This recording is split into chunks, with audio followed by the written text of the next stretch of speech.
Respiration का बात कर रहे हैं, तो रेस्पिरेशन जो है वो है दो टाइप का। लास्ट क्लास में भी इस पर डिस्कस हुआ था कि रेस्पिरेशन जो है हम लोग का वो दो टाइप का है, एक हम लोग का एक्सटर्नल है और दूसरा क्या हम लोग का इंटरनल रेस्पिरेशन है। ठीक है, एक्सटर्नल और इंटरनल दो तरह का रेस्पिरेशन है। पहले समझते हैं यहाँ पे कि एक्सटर्नल रेस्पिरेशन का क्या मतलब है। ठीक है, देखो एक्सटर्नल रेस्पिरेशन में क्या लिखा हुआ है कि इट इन्वॉल्व्स, बात कर रहा है exchange of respiratory gases between blood and inhale air और water at the respiratory surface. मतलब यहाँ पे क्या हो रहा है कि जो एक्सटर्नल रेस्पिरेशन है यहाँ पे क्या हो रहा है कि जो हम लोग का रेस्पिरेटरी सरफेस है, रेस्पिरेटरी सरफेस मतलब हम लोग जो सांस ले रहे हैं, हम लोग जो ब्रीदिंग कर रहे हैं, ब्रीदिंग में जो इनहेलेशन हो रहा है उसमें जो एयर आ रहा है वो हमारे लंग्स में आ रहा है। ये बताए थे लंग्स के कहाँ पे पहुँच रहा है, लंग्स के एल्विलाई में आ रहा है, जो कि उसका लंग्स का जो स्ट्रक्चर और फंक्शन यूनिट है लंग्स के एल्विलाई में आया। एल्विलाई मतलब क्या होगा, इसका रेस्पिरेटरी सरफेस।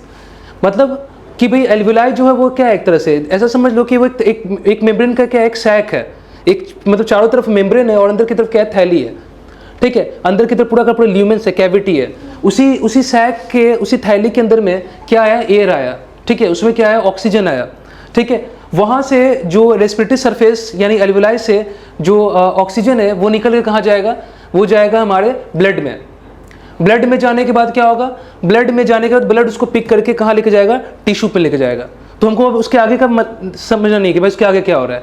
बस लंग्स के एल्विलाई यानी जो उसका रेस्पिरेटरी सरफेस है वहाँ से ऑक्सीजन निकल करके ब्लड में जा रहा है और ऑक्सीजन और कार्बन डाइऑक्साइड ब्लड से निकल कर वापस लंग्स के एल्विलाई में जा रहा है। ये जो एक्सचेंज ऑफ गैसेज है बिटवीन रेस्पिरेटरी सरफेस, लंग्स के रेस्पिरेटरी सरफेस, एल्विलाई और ब्लड के बीच में, एल्विलाई और ब्लड के बीच में जो एक्सचेंज है यानी ऑक्सीजन का, और ब्लड और एल्विलाई के बीच में जो एक्सचेंज है CO2 का, ये जो गैसेस का एक्सचेंज है रेस्पिरेटरी गैसेस का बिटवीन लंग्स एंड ब्लड, ठीक है ना, इस कॉल्ड एज, इसको बोलते हैं एक्सटर्नल रेस्पिरेशन। ठीक है, इसको बोल दिए हम लोग क्या, एक्सटर्नल रेस्पिरेशन। अब यहाँ पे है क्या, इंटरनल रेस्पिरेशन। इंटरनल रेस्पिरेशन का क्या मतलब होता है, इंटरनल रेस्पिरेशन का मतलब ये होता है कि जो ऑक्सीजन पहुंचा है हमारे ब्लड में, अब ब्लड उस ऑक्सीजन को पिक करके उसको कैरी करके, है ना, ब्लड जो क्या कर रहा है उस ऑक्सीजन को पिक करके कहाँ लेके जा रहा है, उसको बॉडी के टिश्यूज तक लेके जा रहा है, या बोल सकते हो टिश्यू सेल्स तक लेकर जा रहा है। टिश्यू सेल्स तक पहुंचने के बाद याद रखना वो कैसे पहुंचेगा, थ्रू अ टिश्यू फ्लूइड। हमको पता है कि भाई ये मान लो जैसे क्या ब्लड वेसल है, ब्लड वेसल्स है, ब्लड वेसल्स मतलब क्या, यहाँ पे हम कैपिलरीज का बात कर रहे हैं मेनली, क्योंकि जो एक्सचेंज होता है किसी भी न्यूट्रिएंट का या मटेरियल का वो कैपिलरी वाले जो वेसल्स होता है उनके थ्रू होता है। तो होता क्या है यहाँ पे कि आर्टरी है, वेन है, कैपिलरी है। ठीक है, तो यहाँ पे तुम देख रहे हो कैपिलरी में इस तरह छोटे छोटे पोर्स है, और लास्ट क्लास में भी ये भी समझाया था क्या कि जहाँ पे कैपिलरी वहाँ पे क्या इस तरह से बॉडी का सेल है, यानी यहाँ पे टिश्यू सेल है इस तरह से। ठीक है, और टिश्यू के सेल्स के बीच बीच में इस तरीके से क्या होगा, यहाँ पे फ्लूइड होगा, इसको हम लोग बोल देते क्या है, टिश्यू फ्लूइड बोलते हैं। तो पहले जो न्यूट्रिएंट है, जो मटेरियल है, जो ऑक्सीजन है, जो भी कुछ है वो पहले कैपिलरी से निकल करके टिश्यू फ्लूइड में आएगा, टिश्यू फ्लूइड से फिर वो डिफ्यूज करके सेल के अंदर आएगा। आए बात समझ में, और सेल्स के अंदर जब ऑक्सीजन लिया जाएगा, सेल्स जब उस ऑक्सीजन को लेगा, ऑक्सीजन को यूज करेगा, और यूज करने के बाद जब वो CO2 प्रोड्यूस करेगा, है ना, मतलब क्या होता है भाई, ऑक्सीजन जब सेल के अंदर आ रहा है, ग्लूकोज को क्या किया जा रहा है, ऑक्सीडाइज किया जा रहा है ना। जब ग्लूकोज ऑक्सीडाइज होगा तो क्या बनेगा, कार्बन डाइऑक्साइड बनेगा ना, वाटर बनेगा, ATP बनेगा। वो जो कार्बन डाइऑक्साइड होगा वो सेल से वापस निकल कर कहाँ पे आएगा, इसी टिश्यू फ्लूइड में आएगा, टिश्यू स्पेस में जो टिश्यू फ्लूइड वहीं पे आएगा, और टिश्यू फ्लूइड के तो फिर वो डिफ्यूज करके वापस से कैपिलरी के ब्लड में चला जाएगा। आए बस में, तो यहाँ पे क्या हो रहा है, यहाँ पे डिफ्यूजन ऑफ ऑक्सीजन, ऑक्सीजन जो डिफ्यूज कर रहा है कहाँ से कर रहा है, ब्लड से कर रहा है, टिश्यू फ्लूइड के थ्रू टिश्यू सेल्स में। ठीक है, यहाँ तक से मैं, और फिर क्या हो रहा है, फिर सेल से, और फिर जो सेल है याद रखना वो क्या कर रहा है, यूटिलाइज कर लेगा उस ऑक्सीजन को, और जो कार्बन डाइऑक्साइड का प्रोडक्शन होगा सेल्स के लेवल पे, है ना, तो कहीं ना कहीं जो टिश्यू लेवल पे जो CO2 प्रोड्यूस होगा, सेल्स के लेवल पे या टिश्यू के लेवल पे जो CO2 प्रोड्यूस होगा, एंड वो CO2 जो है वो डिफ्यूज करता हुआ कहाँ पे पहुंच जाएगा, टिश्यू से कहाँ पे पहुंच जाएगा, ब्लड में पहुंच जाएगा। ठीक है, यहाँ तक समझ में आया। तो ये जो एक्सचेंज ऑफ गैसेज है, exchange of gases between the blood and tissue, मतलब ऑक्सीजन का, और टिश्यू से ब्लड में, टिश्यू से ब्लड में कौन जा रहा है, CO2 जा रहा है। ये जो एक्सचेंज ऑफ गैसेस इसी को बोल देंगे क्या, blood and tissue to blood, is called as, बोल सकते हैं क्या, इंटरनल रेस्पिरेशन और टिश्यू रेस्पिरेशन, इसी को बोलते हैं इंटरनल रेस्पिरेशन और टिश्यू रेस्पिरेशन, ठीक है। इसके बाद हम लोग क्या है, यहाँ पे इंजाइमेटिक ब्रेकडाउन है। इंजाइमेटिक ब्रेकडाउन किसका भाई, न्यूट्रिएंट का, है ना, producing CO2 H2 and energy. बस वही बात है, जो ऑक्सीजन पहुंचाया गया ब्लड के द्वारा टिश्यू सेल्स तक, टिश्यू सेल्स जो है वो उन ऑक्सीजन को यूज करेंगे, यूटिलाइज करेंगे, और फाइनली उसको ऑक्सीजन जो है वो ग्लूकोज को यूटिलाइज करेगा, मतलब ग्लूकोज को ब्रेक डाउन करेगा, है ना, कहीं ना कहीं वो ATP बनाने में वो ऑक्सीजन हेल्प करेगा, ठीक है। तो जब ग्लूकोज का ऑक्सीडेशन होगा तो वहां पे क्या होगा, कार्बन डाइऑक्साइड, वाटर और एनर्जी जो है वो इस तरह से रिलीज होगा, ठीक है। तो इस तरह से क्या होता है, इंटरनल रेस्पिरेशन है, ठीक है। इंटरनल रेस्पिरेशन में भी यहाँ पे दिखाया जा रहा है, कैसे देखो, ये ब्लड है, ये हम लोग का बॉडी टिश्यू है, बॉडी टिश्यू और ब्लड के बीच में, और यहाँ पे ब्लड और बॉडी टिश्यूज के बीच में एक्सेस ऑफ गैसेज है। यहाँ पे हो गया क्या, इंटरनल रेस्पिरेशन। देख रहे हो यहाँ पे जो ब्लड है और यहाँ पे क्या हो रहा है, बॉडी टिश्यू, इसके बीच में जो गैसेज जा रहा है वो क्या जा रहा है, ऑक्सीजन, ठीक है। किस तरह से देखो ऑक्सीजन को रिलीज किया जा रहा है, ऑक्सीजन जो है वो RBC अंदर में हीमोग्लोबिन है, वो ऐसे छोड़ दिया ऑक्सीजन को, क्योंकि यहाँ पे पार्शियल प्रेशर ऑफ ऑक्सीजन जो था वो ब्लड में ज़्यादा था और टिश्यू लेवल पे जो पार्शियल प्रेशर ऑफ ऑक्सीजन वो कम है। तो हमको पता है कि जो गैसेज वो अपने हाई पार्शियल प्रेशर रीजन से लो पार्शियल प्रेशर रीजन की तरफ डिफ्यूज करते हैं। तो फाइनली यहाँ से गैस जो वो डिफ्यूज होकर कहाँ पे चला गया, बॉडी टिश्यू तक पहुँच गया, हाई से लो पार्शियल प्रेशर, ठीक है। अब यहाँ पे क्या है, ब्रीदिंग और वेंटिलेशन, ये तो हम लोग पढ़ चुके हैं, ये तो मैकेनिकल प्रोसेस है, यहाँ पे कुछ मसल्स इन्वॉल्व है, रेस्पिरेटरी मसल्स है, ये हम लोग बात किए हुए हैं स्टार्टिंग क्लास में बोले थे, ठीक है। इसमें कुछ समझना नहीं है। अब आओ जो हमें मेन टॉपिक पे, कि यहाँ पे जो हम लोग का ह्यूमन रेस्पिरेटरी सिस्टम है, इसको दो पार्ट में डिवाइड किया गया है। ह्यूमन का जो रेस्पिरेटरी सिस्टम है इसको दो पार्ट में डिवाइड किया गया है, एक है हम लोग का कंडक्टिंग जोन और दूसरा क्या है हम लोग का रेस्पिरेटरी जोन, ठीक है। कंडक्टिंग जोन और दूसरा क्या है, रेस्पिरेटरी जोन। पहले देखो यहाँ पे जो कंडक्टिंग जोन है और जो रेस्पिरेटरी जोन है, इसमें क्या फर्क है, इन दोनों के बीच में पहले हम लोग डिफरेंस देखते हैं। पहले अगर हम बात करेंगे कि कंडक्टिंग जोन का मतलब होता है ये वो जोन है जो एयर को कंडक्ट कर रहा है, यहाँ से गैसेस एक्सचेंज नहीं हो रहा है, ये एक एयरवेज की तरह काम कर रहा है, एयर पैसेज की तरह काम कर रहा है, जो एयर को एक्सचेंज के लिए अंदर की तरफ ला रहा है, रेस्पिरेटरी मतलब पार्ट में ला रहा है, ताकि रेस्पिरेटरी पार्ट से, है ना, रेस्पिरेटरी पार्ट से क्या हो सके, गैसेस एक्सचेंज हो सके। तो कहने का मतलब यहाँ पे ये है कि जो हमारे नोज है और फेरिंग्स है, लैरिंग्स है, ट्रैकिया है, प्राइमरी ब्रोंकस है, सेकेंडरी ब्रोंकस है, टर्शियरी ब्रोंकस है, फिर उसके बाद ब्रोंक्यूल्स है, फिर टर्मिनल ब्रोंक्यूल्स है, देन रेस्पिरेटरी ब्रोंक्यूल्स है, ये सब कुछ जो है अल्टीमेटली कहाँ पहुँचा रहा है, उस एयर को पहुंचा रहा है एल्वियोलाई में। मतलब ये सब जो तुम देख रहे हो वो सब क्या है, हम लोग का एयरवेज, एयर पैसेज है, ठीक है ना, क्योंकि हम सांस ले रहे हैं, जो ऑक्सीजन वगैरह है ना, वो नोज, फेरिंग्स, लैरिंग्स, ट्रेकिया, इन सबसे होता हुआ फाइनली वो कहाँ पहुंच रहा है, लंग्स के एल्वियोलाई तक पहुंच रहा है। ये तुम्हारा क्या है, कंडक्टिंग पार्ट है रेस्पिरेटरी सिस्टम्स का, ठीक है, कंडक्टिंग जोन है।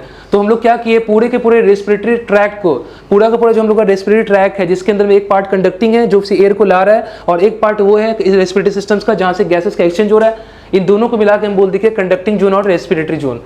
मतलब ये दोनों मिलकर के क्या बनता है, रेस्पिरेटरी ट्रैक फॉर्म होता है, ठीक है।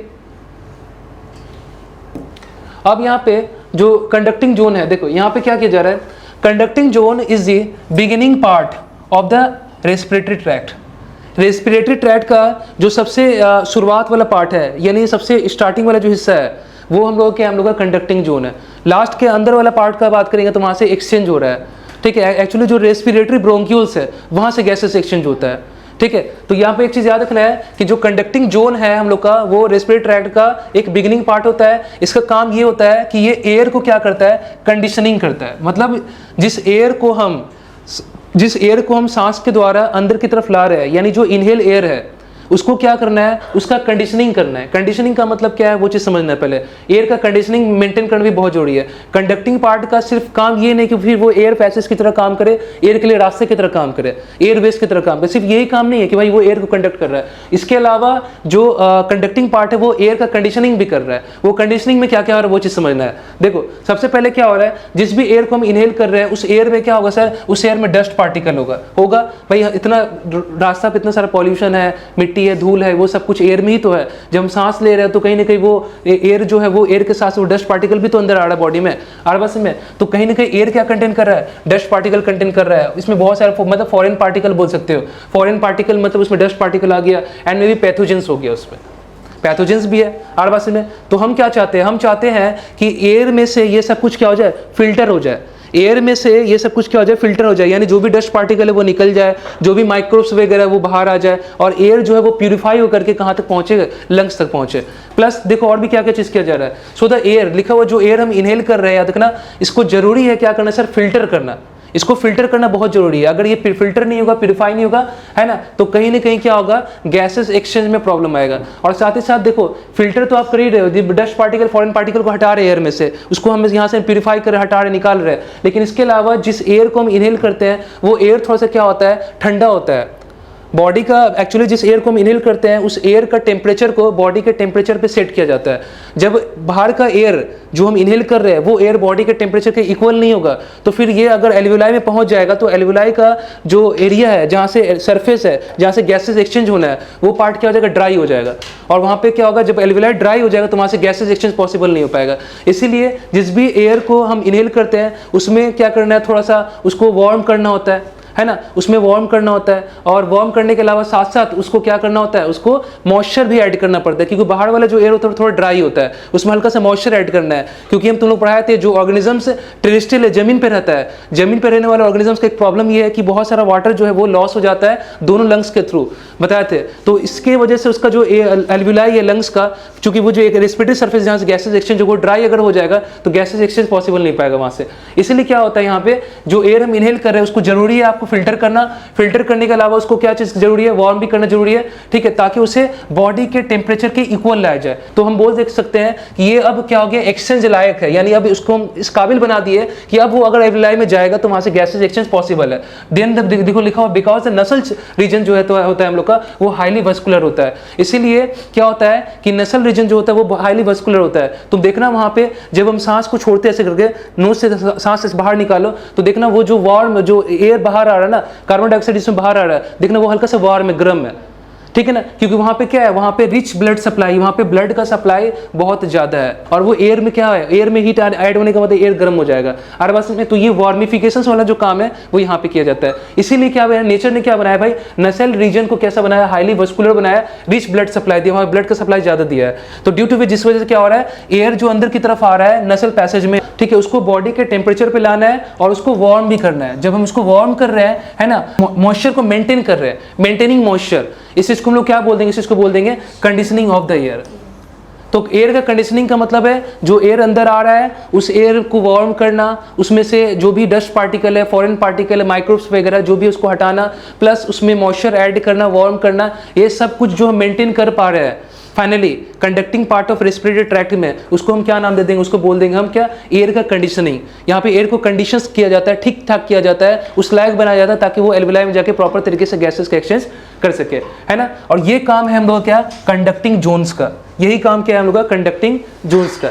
चलो अब यहाँ पे क्या हम लोग का कंडक्टिंग जोन में देखो लिखा हुआ है साफ साफ, क्या लिख दिया है, एटमॉस्फेरिक एयर को, जो एटमॉस्फेरिक एयर को गैसेस एक्सचेंज के लिए रेस्पिरेटरी जोन में ला रहे हैं। इसका मतलब याद रखना, ये जो कंडक्टिंग पार्ट होता है ये कैसा काम कर रहा है, एयर पैसेज की तरह काम कर रहा है। देखो ये वाला जो पार्ट है पूरा रेस्पिरेटरी ट्रैक्ट का पार्ट है, और इसमें से ये जो दिखाया गया है ट्रैकिया है, ब्रोंकी है, ब्रोंक्यूल्स है, यहाँ से लेके यहाँ तक का जो पार्ट है हम लोग का, ठीक है ना, ये जो है तुम्हारा ब्रोंक्यूल्स तक, टर्मिनल ब्रोंक्यूल्स के बाद ये से स्टार्ट होता है रेस्पिरेटरी ब्रोंक्यूल्स, यहाँ तक जो पूरा रीजन है ये कंडक्टिंग जोन का पार्ट है। और यहाँ पे जो टर्मिनल ब्रोंक्यूल्स के बाद जहाँ से शुरू हो रहा है रेस्पिरेटरी ब्रोंक्यूल्स, वहाँ से लेके एल्वियोलर सैक तक, ये हम लोग क्या है, हम लोग का रेस्पिरेटरी जोन है, रेस्पिरेटरी पार्ट है, यानी यहीं से गैसेस का एक्सचेंज पॉसिबल है। तो यहाँ पे हम बोल सकते हैं देखो कि जो कंडक्टिंग पार्ट है, कंडक्टिंग पार्ट जो एयरवेज है रेस्पिरेटरी ट्रैक्ट का, याद रखना ये सिर्फ और सिर्फ याद रखना एयर पैसेज की तरह काम नहीं कर रहा है, बट ये भी क्या कर रहा है, ये एयर का कंडीशनिंग करने का भी काम कर रहा है। ये दो काम कर रहा है, पैसेज की तरह तो काम कर ही रहा है, इसके अलावा ये एयर का कंडीशनिंग भी करने का काम कर रहा है। ये दो काम किसका होता है, हम लोग का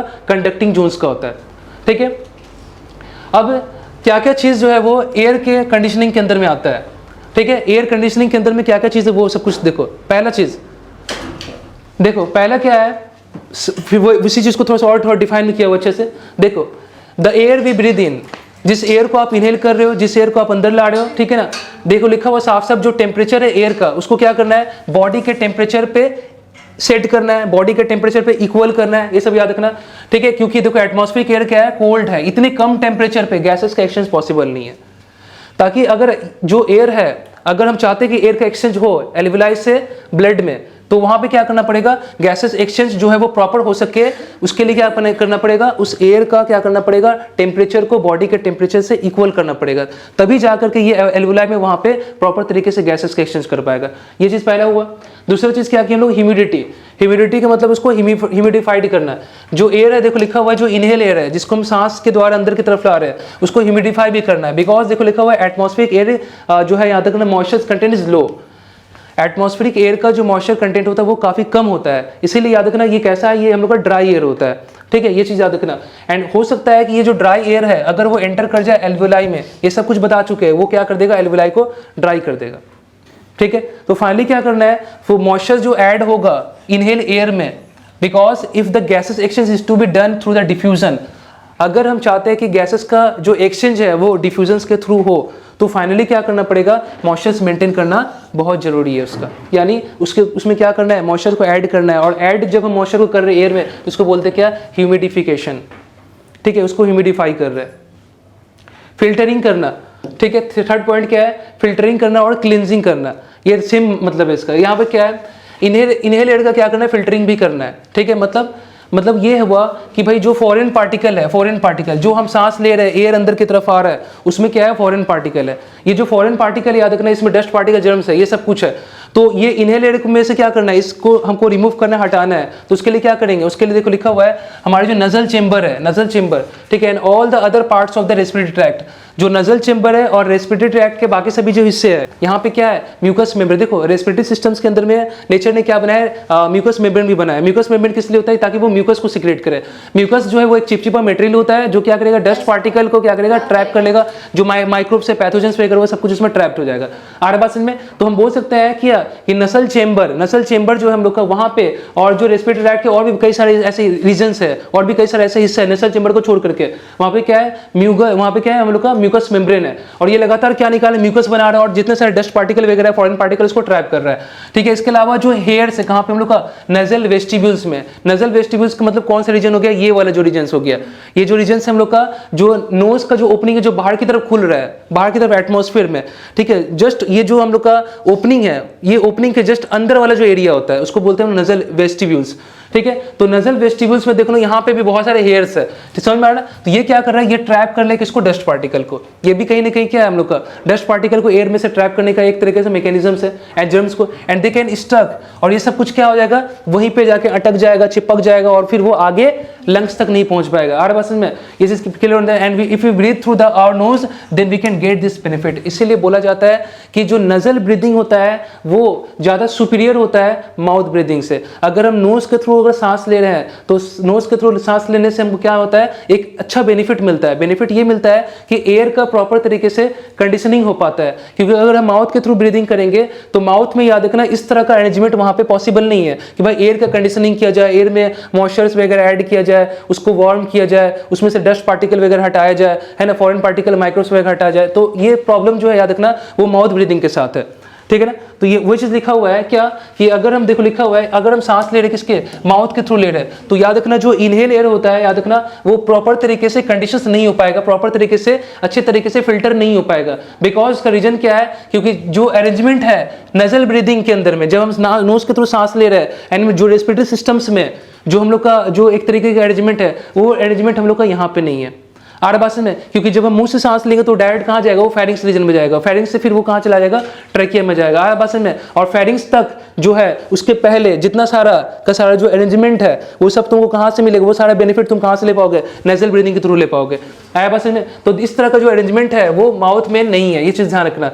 सो याद रखना जो एयर पहुंच रहा है लंग्स के एल्वुलाई तक गैसेस एक्सचेंज के लिए, है ना, उसको पहले क्या करना है, उसको पहले उसके लायक गैसेस एक्सचेंज लायक बनाना है, पहले उसका कंडीशनिंग करना है और उसका फिल्टरिंग करना है। ठीक है ना, ये तभी पॉसिबल है जब हम नजल ब्रीथ चेंबर के थ्रू या नजल पैसेज के थ्रू क्या कर रहे हैं, है ना, सांस ले रहे हैं। ये सिर्फ हमारे नसल चेंबर और नसल पैसेज में पॉसिबल है ना, माउथ कैविटी में इसका अरेंजमेंट पॉसिबल नहीं है। तो नजल ब्रीदिंग याद रखना ज्यादा सुपीरियर होता है and mouth then the mouth breathing. This is the advantage of the nasal breathing over the mouth breathing. Clear, समझ में आया? चलो अब यहाँ पे क्या है, यहाँ पे दिखाया गया है कि रेस्पिरेटरी सिस्टम्स का जो स्ट्रक्चर है वो क्या है। देखो रेस्पिरेटरी सिस्टम्स का अगर स्ट्रक्चर का बात करेंगे तो जो रेस्पिरेटरी सिस्टम है ये बना हुआ दो पार्ट्स का मतलब क्या है, यहाँ पे तुमको दिखाया गया है ये नोज है, ठीक है, ये नोज़ है और दिखाया जा रहा है कि जो एयर है वो इस तरीके से यहाँ से नोज़ का जो ओपनिंग है यहाँ पे नॉस्ट्रिल, जिसको बोलते हैं एक्सटर्नल नॉस्ट्रिल, ये पूरा का पूरा याद रखना, ये ओपनिंग है, यहाँ पे एक ओपनिंग है, इसको बोलते हैं एक्सटर्नल नॉस्ट्रिल। ये जो ओपनिंग है एक्सटर्नल नॉस्ट्रिल, जो क्या कर रहा है, एयर को क्या कर रहा है, अंदर की तरफ ला रहा है और इसी से हम लोग CO2 जो है वो बाहर की तरफ एटमॉस्फेयर में भेज रहे हैं आड़वासी में। तो ये जो एक्सटर्नल नॉस्ट्रिल है ये एटमॉस्फेयर में खुल रहा है, ठीक है, ये चीज याद रखना। ये जो एक्सटर्नल नॉस्ट्रिल वो बाहर की तरफ खुल रहा है, ये क्या कर रहा है, ये एयर के एंट्री को और एग्जिट को अलाउ कर, ठीक है। उसके बाद एयर अंदर की तरफ आया, ये पूरा का पूरा क्या हो गया, ये नजल पैसेज है, ये पूरा क्या है हम लोग का नजल पैसेज है। ये नजल पैसेज जो है याद रखना, ये पूरा का पूरा नजल पैसेज जो है, इंटायर नजल पैसेज जो वो पीछे के साइड में अंदर की तरफ खुल रहा है, ओपन हो रहा है। ये जो पूरा नजल पैसेज अंदर की तरफ पीछे के साइड में जिस ओपनिंग के थ्रू खुलता है उसको बोलते हैं इंटरनल ओपनिंग या इंटरनल नेयर्स या कोएनी बोलते हैं उसको। तो इंटरनल नेयर्स कोएनी जो है वो नजल पैसेज का पीछे के साइड का ओपनिंग है, ठीक है। तो नजल पैसेज जो है जो पीछे के साइड में खुल रहा है ना, जिस ओपनिंग के थ्रू, जिसको इंटरनल नेयर्स या कोएनी बोलते हैं, ठीक है ना। तो ये चीज याद रखना है, जो इंटरनल नेयर्स है यहीं से इंटरनल नेयर्स या जो ओपनिंग है अंदर की तरफ खुल रहा है, यहीं से क्या होता है हम लोग का फेरिंग्स शुरू होता है, ठीक है ना। तो इंटरनल लेयर्स जहां पे खुल रहा है पीछे की तरफ, वहां से लेकर के up to the cricoid cartilage, ठीक है, वहां तक का जो पूरा रीजन्स है वो तुम्हारा आ जाता है हम लोग का फेरिंग्स में, ठीक है ना। तो फेरिंग्स जो है याद रखना वो यहीं से स्टार्ट होता है और वहां पे जाके क्रिकॉइड कार्टिलेज तक जाकर के एंड होता है। हम अभी बात करेंगे उस पर। अब देखो यहाँ पे क्या है, अब यहाँ पे दिखाया गया है कि ये जो है हम लोग का ट्रेकिया है, ठीक है। सबको पता है कि हमारे बॉडी का अगर बात करेंगे तो ट्रेकिया जो है ये फ्रंट साइड में है, आगे की तरफ, इससे तुम देख रहे हो ये ट्रेकिया है। और ट्रेकिया के जस्ट पीछे देखो, यहाँ पे पीछे की तरफ जो दिखाया गया, जो फूड जा रहा है वो हम लोग का क्या है, ईसोफेगस है, जो फूड पाइप है। तो ट्रेकिया आगे की तरफ है और ईसोफेगस जो कि फूड पाइप पीछे की तरफ है, ठीक है। तो अब एक चीज याद रखना है कि यहाँ पे जो ट्रेकिया है ना, ये फ्रंट साइड में है, ठीक है। ट्रेकिया का एक और नाम है, इसको बोलते हैं हम लोग विंड पाइप, ठीक है ना। और फूड पाइप मतलब ईसोफेगस हो गया, ठीक है, जो पीछे की तरफ है। ये चीज समझ में आ रहा है। उसके बाद जो है ट्रेकिया जो है वो बाइफरकेट करता है, तुमको दिखाया गया यहाँ पे साइड पूरा नहीं दिख रहा है। ट्रेकिया जो है वो आगे चल के ऐसे डिवाइड हो जाता है, ये बाइफरकेशन है जहां पे ये डिवाइड करता है, ठीक है, राइट और लेफ्ट में, ठीक है। ये इस तरह से ये डिवाइड करता है और डिवाइड करके ये क्या बना देता है, जैसे हम पढ़ोगे आगे, राइट ब्रोंकस या जो लेफ्ट ब्रोंकस है उसमें डिवाइड होता है, ठीक है ना। तो इस तरह से ट्रेकिया आगे डिवाइड कर रहा है, तो उसको बोलते हैं ट्रेकिया जो है वो बाइफरकेट करता है, डिवाइड करता है और फिर वो अपने रिस्पेक्टिव लंग्स के अंदर एंटर कर जाता है। राइट ब्रोंकस राइट लंग में, लेफ्ट ब्रोंकस लेफ्ट लंग में। नोज से लेकर के लैरिंग्स तक का जो पार्ट है, नोज से लेकर के लैरिंग्स तक का जो पार्ट है, यानी जो वॉइस बॉक्स है, उसके बीच का जो टोटल रीजन्स है वो हम लोग किस में आ जाता है, वो आ जाता है हम लोग का URT आता है। URT का मतलब होता है अपर रेस्पिरेटरी ट्रैक्ट। तो तुमको मालूम होना चाहिए कौन सा पार्ट का बात कर रहा है, नोज से लेकर के कहां तक, लैरिंग्स तक के बीच का जो टोटल पार्ट है वो हम लोग किस में आता है, URT में आता है, अपर रेस्पिरेटरी ट्रैक्ट में आता है। यानी अपर रेस्पिरेटरी ट्रैक्ट का भी ऊपर वाला हिस्सा है, लोअर हिस्सा है, ये पूछता है एग्जाम में। उसके बाद क्या है, लैरिंग्स के नीचे जो पार्ट है, यानी ट्रेकिया से लेकर के लंग्स तक का जो पार्ट है, लैरिंग्स के नीचे मतलब लैरिंग्स के जस्ट नीचे जहां से ट्रेकिया शुरू हो रहा है, ट्रेकिया से लेकर के लंग्स तक के बीच का जो पार्ट है वो सब किस में आ जाएगा, हम लोग का लोअर रेस्पिरेटरी ट्रैक्ट में आ जाएगा, ठीक है, लोअर रेस्पिरेटरी ट्रैक्ट में आ जाएगा। तो देखो यहाँ पे दिखाया है URT मतलब हो गया अपर रेस्पिरेटरी ट्रैक्ट, नीचे वाला क्या है, लोअर रेस्पिरेटरी ट्रैक्ट। URT के अंदर क्या क्या इंक्लूडेड है, नोज है, फेरिंग्स है और लैरिंग्स है। एग्जाम में आता है कि अपर रेस्पिरेटरी ट्रैक्ट में और लोअर रेस्पिरेटरी ट्रैक्ट में क्या क्या चीज इंक्लूडेड है, ठीक है। तो यहाँ पे याद रखना है अपर रेस्पिरेटरी ट्रैक्ट के अंदर में जो रेस्पिरेटरी ट्रैक्ट का कौन कौन सा हिस्सा आ रहा है, नोज आ रहा है, फेरिंग्स आ रहा है, लैरिंग्स आ रहा है। तो नोज से लेकर लैरिंग्स तक का जो पूरा पार्ट है हम लोग का URT में आ जाता है और LRT का मतलब हो गया लैरिंग्स से जस्ट नीचे ट्रेकिया से लेकर के अप टू द लंग्स तक जो है हम लोग का पूरा लोअर रेस्पिरेटरी ट्रैक्ट में आ जाता है, ठीक है। Next conducting zone. अब देखो यहाँ पे जो हम बात कर रहे हैं कंडक्टिंग जोन के बारे में। कंडक्टिंग जोन का मतलब क्या है, इसके अंदर में इंक्लूडेड है हम लोग का नोज है, फेरिंग्स है, लैरिंग्स है, ट्रैकिया है, ब्रोंकी है, ठीक है। ब्रोंकी मतलब क्या है, ब्रोंकी या ब्रोंकाई, ब्रोंकाई एक प्लूरल टर्म है, इसके अंदर में तुम्हारा प्राइमरी ब्रोंकस, सेकेंडरी ब्रोंकस और टर्शियरी ब्रोंकस, ये सब मिल करके ब्रोंकी बना रहा है। तो एक अकेला का बात करेंगे तो हम बोल सकते हैं क्या, प्राइमरी ब्रोंकस। सबका अगर बात करोगे सेकेंडरी टर्शियरी सबका मिला के बात करो तो बोलेंगे ब्रोंकाई। ब्रोंकाई मतलब उसे primary bronchus, secondary bronchus, tertiary bronchus सब कुछ आ गया, ठीक है। इसके बाद जो है हम लोग ब्रोंक्यूल्स है एंड फाइनली क्या है हम लोग का टर्मिनल ब्रोंक्यूल्स है, ठीक है। टर्मिनल ब्रोंक्यूल्स के बाद क्या आता है हम लोग का रेस्पिरेटरी ब्रोंक्यूल्स। टर्मिनल ब्रोंक्यूल्स के बाद है रेस्पिरेटरी ब्रोंक्यूल्स और यही जो रेस्पिरेटरी ब्रोंक्यूल्स है यहीं से क्या होता है हम लोग का गैसेस का एक्सचेंज हो रहा है। याद रखना गैसेस एक्सचेंज कहाँ से स्टार्ट हो रहा है, क्वेश्चन आता है रेस्पिरेटरी ब्रोंक्यूल्स से ही क्या होता है गैसेस का एक्सचेंज शुरू होता है, ठीक है।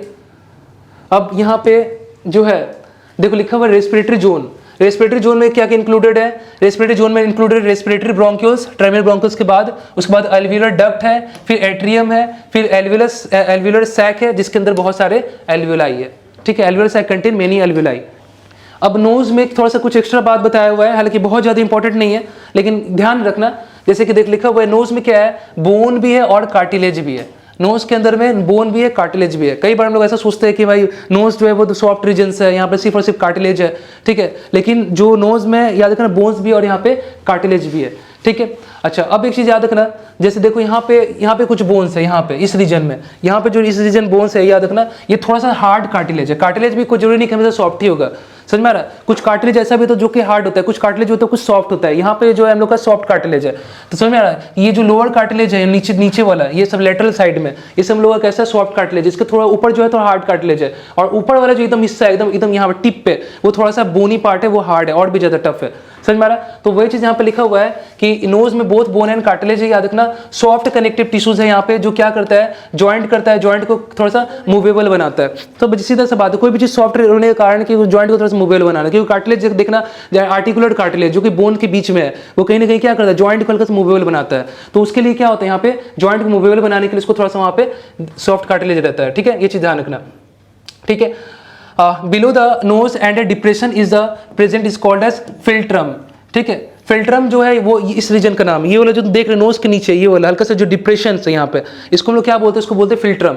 तो फिल्ट्रम जो है याद रखना वो कहाँ पे हम लोग का, नोज के नीचे जो हल्का सा जो डिप्रेशन है उसको बोलते थे फिल्ट्रम।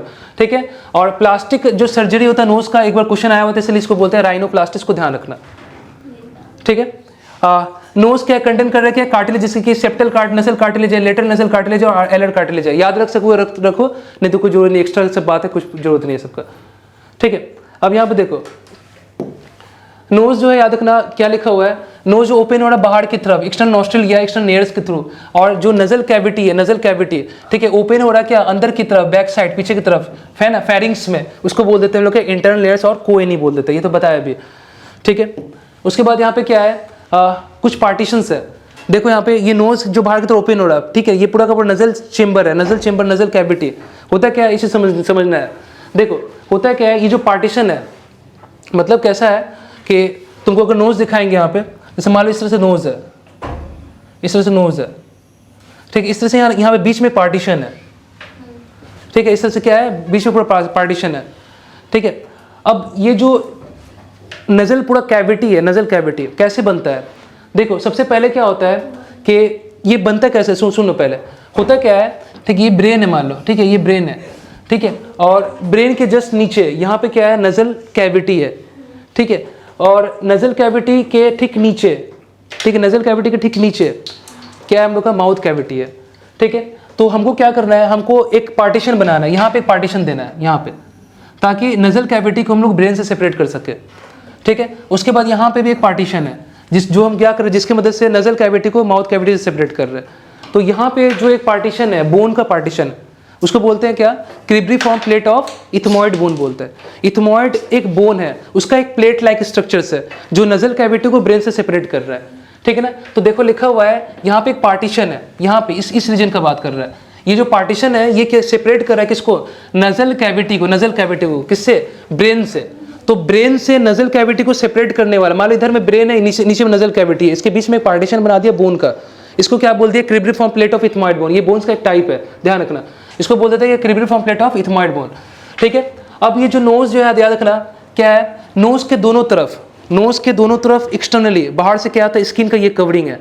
तो तुम समझ रहे हो, ये उस ऊपर में कवरिंग हो गया, दोनों साइड लेटरल कवरिंग है स्किन का, नोज के दोनों तरफ इस तरह से लेटरल वॉल है नोज का। ठीक है, ये चीज क्या कर रहा है, नोज को लेटरली कवर कर रहा है। ऊपर से पार्टीशन है ब्रेन का और नजल कैविटी के बीच में, वो पार्टीशन जो है वो क्रिब्रिफॉर्म प्लेट्स है। और फिर नीचे में क्या है, नीचे में भी एक पार्टीशन है पैलेट्स का, जो माउथ कैविटी को है ना, या नजल कैविटी को माउथ से सेपरेट कर रहा है। पैलेट में तुम्हारा क्या, दो पार्ट है, एंटीरियर है और पोस्टीरियर है। एंटीरियर हार्ड पैलेट है, पोस्टीरियर क्या, सॉफ्ट पैलेट है। तो ये चीज याद रखना है। तो हम बोला क्या है कि वो just below the nasal cavity, nasal cavity just नीचे क्या हम लोग का माउथ कैविटी प्रेजेंट है। तो पार्टीशंस जो सेपरेट किया जा रहा है किसको, नजल कैविटी को फ्रॉम द माउथ कैविटी से, उसको बोल देते हैं पैलेट। ठीक है ना, तो नजल कैविटी लिखा हुआ floor of the nasal cavity, nasal cavity का जो फ्लोर है वो कौन बना रहा है, याद रखना पैलेट ही बनाता है। नजल कैविटी का जो फ्लोर है वो कौन बना रहा है, याद रखना, वो कहीं ना कहीं पैलेट बना रहा है। जो पैलेट का इंटीरियर पोर्शन देखो लिखा हुआ है यहाँ पे, क्या है वो हार्ड पैलेट है। पोस्टीरियर पोर्शन से वो कैसे हम लोग का सॉफ्ट पैलेट है, इस ध्यान रखना, ठीक है। ये पार्टीशन हो गया। अब क्या हो गया, ऊपर साइड में कवरिंग हुआ क्यूबिफॉर्म प्लेट्स का, फिर नोज के दोनों तरफ बाहर से एक्सटर्नली क्या है हम लोग का लेटरल वॉल ऑफ नोज है ना, ये कवरिंग हो गया लेटरल साइड से। ऊपर से क्यूबिफॉर्म प्लेट का है, नीचे में क्या है पैलेट का है, सॉफ्ट हार्ड पैलेट जो भी है। अंदर क्या हो गया, पूरा का पूरा एक कैविटी बन गया, अंदर पूरा एक कैविटी बन गया, तो उस कैविटी को बोलते हैं क्या, नजल कैविटी। एक नसल चेंबर का बात करें, एक नसल चेंबर का, तो यहाँ पे क्या है 3 पार्ट्स है। एक नजल चेंबर में क्या हम लोग का 3 पार्ट्स है, मतलब यहाँ पे क्या है, नजल वेस्टिब्यूल है, नजल वेस्टिब्यूल जिसको बोलते हैं लोअर वेस्टिब्यूल रीजन्स, और दूसरा क्या होता है ऑल्फैक्टरी रीजन्स है, और तीसरा है कि हम लोग का मिडिल रेस्पिरेटरी रीजन और कंडीशनल रीजन्स। ये 3 रीजन्स हम लोग पढ़ना है नजल चेंबर में। एक नजल चेंबर का बात कर रहे हैं तो हर एक नजल चेंबर जो है वो 3 रीजन से मिलकर बना हुआ है। पहला नजल वेस्टिब्यूल से, ऑल्फैक्टरी रीजन से और मिडिल रीजन या कंडीशनल रीजन से, ठीक है। पहले हम बात करते हैं नजल वेस्टिब्यूल्स या लोअर वेस्टिबुलर रीजन्स का। देखो यहाँ पे दिखाया गया है क्या कि नजल वेस्टिब्यूल जो है एक्चुअली क्या है, यहाँ पे ये वाला याद रखना, इसको ये फोल्ड ऑफ स्किन मत हटा देना इसको, ठीक है। ये फोल्ड ऑफ स्किन नहीं है, जस्ट याद रखना जो नजल चेंबर है यानी जो नजल कैविटी है जो एटमॉस्फेयर की तरफ खुल रहा है ओपनिंग के through, external opening, external layers के थ्रू खुल रहा है, इस ओपनिंग के जस्ट अंदर की तरफ का, इस ओपनिंग के जस्ट अंदर की तरफ का ये वाला जो एरिया है, इसको हम लोग बोलते हैं, देखो यहाँ पे दिखाया ये वाला जो एरिया है इसको हम बोल देते हैं नजल वेस्टिब्यूलर बॉडी। ओपनिंग के जस्ट अंदर वाला जो एरिया है, ठीक है ना, एक्चुअली ये वाला जो फोल्डिंग है ना, इस स्किन का ये फोल्डिंग है, इस फोल्डिंग के अंदर वाला जो एरिया है वही नजल वेस्टिब्यूल्स है। कुछ बुक में ऐसा दिया हुआ है कि ये वाला जो स्वेलिंग हल्का सा स्किन का वो नजल वेस्टिब्यूल्स है, लेकिन ये वाला जो वेस्टिब्यूल्स है उसके अंदर वाले एरियाज का हम लोग बात करते हैं नजल वेस्टिब्यूल्स, क्योंकि कहीं ना कहीं जो अरेंजमेंट है वो अंदर की तरफ बाहर की तरफ नहीं है। हर बात समझ में ना, तो वही चीज़ बोल रहे हैं यहाँ पे नजल वेस्टिब्यूल्स या लोअर वेस्टिबुलर रीजन्स भी बोलते हैं। ये नीचे की तरफ है, ये नीचे की तरफ है तो लोअर वेस्टिबुलर रीजन्स हो गया। अब क्या है यहाँ पर सुनो, अब यहाँ पे क्या है कि जो नजल वेस्टिबल्स है यहाँ पे क्या है हेयर्स है, स्वेट ग्लैंड है और यहाँ पे क्या ऑयल ग्लैंड्स है, ठीक है। हेयर्स किस लिए, डस्ट पार्टिकल वगैरह जो है उसको ट्रैप करने के लिए, सब कुछ के लिए, ठीक है। अच्छा वेस्टिबुलर रीजन्स जो कि क्या कर रहा है, ये कर क्या रहा है, ये फिल्टरिंग कर रहा है, ठीक है ना, और क्लींजिंग कर रहा है, ये क्लींजिंग यूनिट। अब सीधा सी बात है, सांस ले रहे हो तुम तो कहीं ना कहीं जो हेयर्स है यहाँ पे वो हेयर क्या कर रहा है, उसमें जो भी थोड़ा बहुत डस्ट पार्टिकल वगैरह वो यहाँ पे ट्रैप हो जाएगा, आगे तक नहीं जा पाएगा। आ रहा बस में, तो कहीं ना कहीं क्या कर रहा है, ये फिल्टर यूनिट की तरह काम कर रहा है, ठीक है, समझ में आ रहा है। तो ये क्या कर रहा है, ये डस्ट पार्टिकल को, फॉरेन पार्टिकल को, है ना, जो इनकमिंग एयर्स है उसमें प्रेजेंट है उसको क्या कर लिया, यहाँ पे ट्रैप कर लिया, ठीक है, उसने यहाँ पे इसको ट्रैप कर लिया। अब देखो तीसरा रीजन्स पढ़े, इसके बाद सेकंड पढ़ेंगे वो लोग। तीसरा रीजन्स पहले पढ़े ऑल्फैक्टरी रीजन्स। देखो ऑल्फैक्टरी रीजन्स क्या है, ऑल्फैक्टरी रीजन्स जो है देखो यहाँ पे एक प्लेट्स है, बताया था अभी ना, क्रिबिफॉर्म प्लेट्स ऑफ इथमोइड बोन्स है। यहाँ पे ये वाला जो रीजन दिखाया गया, ये वाला, ये रीजन्स हम लोग का कहलाता है ऑल्फैक्टरी रीजन्स। कहाँ पे, ऊपर में है, ठीक है, ये ऊपर वाला जो रीजन है हम लोग का ऑल्फैक्टरी रीजन्स है। तो इस अपर ऑल्फैक्टरी रीजन्स में, यहाँ पे इसको देखो जूम करके दिखाया है, ये एक एपिथेलियम है, इसको बोलते हैं हम लोग olfactory epithelium, olfactory epithelium. Olfactory epithelium को हम लोग बोल देते हैं क्या, सिनेडेरियन मेम्ब्रेन या ऑल्फैक्टरी मेम्ब्रेन। एपिथेलियम जो है कवरिंग है, मेम्ब्रेन ही है वो, तो ऑल्फैक्टरी एपिथेलियम जो है वो ऑल्फैक्टरी मेम्ब्रेन है, और ऑल्फैक्टरी मेम्ब्रेन को हम बोलते हैं सिनेडेरियन मेम्ब्रेन। यहाँ पे साफ सब लिख दिया है, सिनेडेरियन मेम्ब्रेन और ऑल्फैक्टरी मेम्ब्रेन। जो सेंस ऑफ स्मेल है वो इसी मेम्ब्रेन्स के कारण, इसी एपिथेलियम के कारण है। अब एक चीज़ याद रखना, इस एपिथेलियम में कुछ सेल्स है, ठीक है, कुछ सेल्स है, जैसे कि अगर हम बात करें यहाँ पे एक सेल्स है जिसका नाम है ऑल्फैक्टरी, ठीक है, ऑल्फैक्टरी रिसेप्टर्स। देखो ऑल्फैक्टरी रिसेप्टर्स जो कि एक मॉडिफाइड बाइपोलर न्यूरॉन्स है, ये क्या हम लोग का, ये मॉडिफाइड बाइपोलर न्यूरॉन्स है, ये मॉडिफाइड बाइपोलर न्यूरॉन्स है, याद रखना। देखो इसमें एक इसका फीचर्स क्या है, देखो एक चीज़ होता क्या है कि हम लोग के केस में क्या होता है कि ह्यूमन बॉडी में जो न्यूरॉन्स होता है वो कभी भी एक्सटर्नल इन्वायरमेंट के डायरेक्ट कांटेक्ट में नहीं होता है, ठीक है। तो फिर क्वेश्चन ये आता है कि जब न्यूरॉन्स जो है अगर वो डायरेक्ट एक्सटर्नल इन्वायरमेंट के कांटेक्ट में नहीं है तो फिर ये जो स्टिमुलस है वो स्टिमुलस को डिटेक्ट कैसे कर रहा है, उसको परसीव कैसे कर रहा है, तो हम क्या बोल देंगे, रिसेप्टर्स के थ्रू। रिसेप्टर्स के थ्रू क्या होता है, जो भी बाहर में एक्सटर्नल चेंजेस है, फिजिकल, केमिकल, बायोलॉजिकल, जैसा भी टच है ना, साउंड, जैसा भी कुछ फिजिकल स्टिमुलस है उसको हमारे जो रिसेप्टर्स है वो रिसीव करके न्यूरॉन्स तक सप्लाई करते हैं। अब क्वेश्चन ये आता है कि न्यूरॉन्स कभी भी डायरेक्ट कांटेक्ट में नहीं हो सकता है, तो फिर यहाँ पे क्या होगा, यहाँ पे एक चीज़ याद रखना, चूंकि यहाँ पे जो ऑल्फैक्टरी रिसेप्टर्स है, ऑल्फैक्टरी रिसेप्टर्स ये एक न्यूरॉन्स है, ये एक मॉडिफाइड बाइपोलर न्यूरॉन्स है। तुम लोग पढ़ोगे नर्वस सिस्टम्स में न्यूरॉन्स का अलग अलग टाइप होता है। तो जो बाइपोलर न्यूरॉन्स है वो यहाँ पे थोड़ा सा मॉडिफाई हो गया है। तो जो मॉडिफाइड बाइपोलर न्यूरॉन्स है वही यहाँ पे क्या है, रिसेप्टर्स है। अगर न्यूरॉनी रिसेप्टर्स है तो ये क्या होगा, ये किसी एक्सटर्नल इन्वायरमेंट में किसी स्टिमुलस को परसीव करने के लिए ये क्या होगा, डायरेक्ट एक्सटर्नल इन्वायरमेंट के कांटेक्ट में होगा। क्योंकि अगर यही रिसेप्टर्स है कहीं ना कहीं, ये न्यूरॉन से अगर रिसेप्टर्स की तरह एक्ट कर रहा है तो रिसेप्टर्स क्या करेगा, बाहर में जो बदलाव हो रहा है, जो चेंजेस है, जो स्टिमुलस है, उसको रिसीव कौन करेगा, उसको डिटेक्ट कौन करेगा, यही करेगा मॉडिफाइड बाइपोलर न्यूरॉन्स, जो कि क्या है यहाँ पे रिसेप्टर्स की तरह एक्ट कर रहा है। इसीलिए बोला गया है पूरे बॉडी में, याद रखना नोज का अगर बात करेंगे, नोज का ये जो ऑल्फैक्टरी एपिथेलियम है, ये यही पूरे बॉडी में एक ऐसा एरिया है जहाँ का जो न्यूरॉन्स है वो डायरेक्ट एक्सटर्नल इन्वायरमेंट के कॉन्टैक्ट में है, क्योंकि ये खुद रिसेप्टर्स की तरह एक्ट कर रहा है। हर बात में इसलिए यहाँ पे कुछ ऐसा है। तो देखो यहाँ पे साफ साफ लिखा हुआ है कि जो सेंस ऑफ स्मेल है, जो sense of smell is due to olfactory membranes, olfactory epithelium या सिनेड्रियन मेम्ब्रेन, इसी के कारण क्या होता है यहाँ पे सेंस ऑफ स्मेल है। तो जो एयर अंदर की तरफ आ रहा है, अंदर की तरफ जो इनहेल एयर है, उस एयर के अंदर में कोई ओडोरिफेरस सब्सटेंस है या ओडोरिफेरस पार्टिकल है, केमिकल स्टिमुलस है, वो सब कुछ यहाँ पे क्या कर लिया जाता है, इन सारी चीज़ों को यहाँ पे डिटेक्ट कर लिया जाता है। डिटेक्ट करने का कारण क्या है कि यहाँ पे इस एपिथेलियम में कुछ ऐसे सेल्स है जो कि ऑल्फैक्टरी रिसेप्टर्स, जो कि क्या है मॉडिफाइड बाइपोलर न्यूरॉन्स है, वो डायरेक्ट एक्सटर्नल इन्वायरमेंट के कॉन्टैक्ट में है। क्यों है, क्योंकि वो यहाँ पे रिसेप्टर्स की तरह एक्ट कर रहे हैं, वो बाहर में होने वाले बदलाव को क्या करेंगे, डिटेक्ट करेंगे। उसके लिए यहाँ पे याद रखना क्या हो रहा है, ये जो ऑल्फैक्टरी एपिथेलियम है वो इन सेल्स के कारण क्या कर पा रहा है, उसे डिटेक्ट कर पा रहा है, उसे परसीव कर पा रहा है। आर बात में तो कहीं ना कहीं याद रखना जितने सारे ऑडोरिफेरस पार्टिकल, ऑडोरिफेरस पार्टिकल जो स्मेल है, जो भी जैसे परफ्यूम वगैरह लगा रही है या फिर कोई भी ऐसा चीज़ का स्मेल है, केमिकल स्मेल है, तो वो जो पार्टिकल्स है उस पार्टिकल को बोलते हैं सेंस, मतलब जिसमें स्मेल होता है उस पार्टिकल बोलते हैं ऑडोरिफेरस पार्टिकल। तो कहीं ना कहीं ये क्या कर रहा है, उसको सेंस कर रहा है, उसको मतलब महसूस करवा रहा है बॉडी को, कहीं ना कहीं कैसे करवा रहा है, ये डिटेक्ट कर रहा है। ठीक है ना। The cells here in the olfactory membranes क्या क्या है यहाँ पे याद रखना, इस ऑल्फैक्टरी मेम्ब्रेन्स के अंदर में यहाँ पे जो सेल्स है वो यहाँ पे म्यूकस सिक्रेट करने वाले सेल्स याद रखना, इसका नाम है बोमेन्स ग्लैंड्स। बोमेन्स ग्लैंड्स जो है यहाँ पे म्यूकस को सिक्रेट करने वाले सेल्स है, इसी एपिथेलियम में ही मिलता है। इसके अलावा ऑल्फैक्टरी रिसेप्टर्स है, ये भी बताया अभी, जो कि क्या है मॉडिफाइड बाइपोलर न्यूरॉन्स है। ठीक है ना। और यहाँ पे कुछ बेसल सेल्स है, बेसल सेल्स जो क्या बनाता है, ऑल्फैक्टरी रिसेप्टर सेल्स को बनाने का काम करता है, जो बेसल सेल्स है। तो यहाँ पे कुछ इस तरह का सेल्स है जो इस ऑल्फैक्टरी एपिथेलियम में प्रेजेंट है।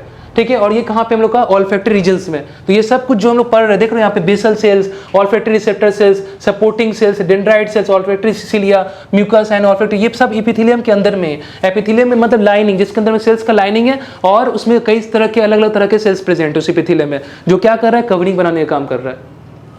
ठीक है। चलो मिडिल का बात करें। मिडिल में यहाँ पे क्या है, यहाँ पे ऑल्फैक्टरी मेम्ब्रेन्स जो है ऑफ नोज का, देखो लिखा है is only place in our body, body के अंदर में केवल यही एक ऐसा जगह है जो नोज का एपिथेलियम है, यहाँ का न्यूरॉन्स जो है वो डायरेक्ट कांटेक्ट में है एक्सटर्नल इन्वायरमेंट का, ये ध्यान रखना। फंक्शंस का बात करेंगे तो फंक्शन है ऑल्फैक्टरी एपिथेलियम का, ये रिले कर रहा है सेंस ऑफ स्मेल को ब्रेन तक, यानी ये सेंस ऑफ स्मेल को ब्रेन तक लेकर के जा रहा है, ब्रेन तक पहुंचा रहा है। जो मिडिल रीजन है जिसको बोलते हैं क्या हम लोग, रेस्पिरेटरी रीजन और कंडीशनल रीजन, यहाँ पे क्या है, यहाँ पे ब्लड का सप्लाई बहुत ज़्यादा है, यहाँ पे रिच सप्लाई है ब्लड का, किसमें, मिडिल रेस्पिरेटरी रीजन्स में।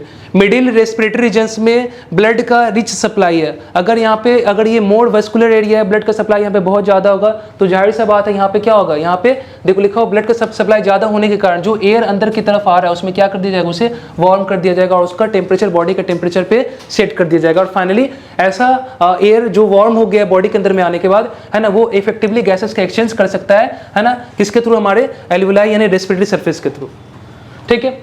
अब यहाँ पे क्या है, एक चीज़ ध्यान देना है कि जो रेस्पिरेटरी रीजन में यहाँ पे लेटरल वॉल ऑफ नोज में कुछ बोनी रीजन्स है।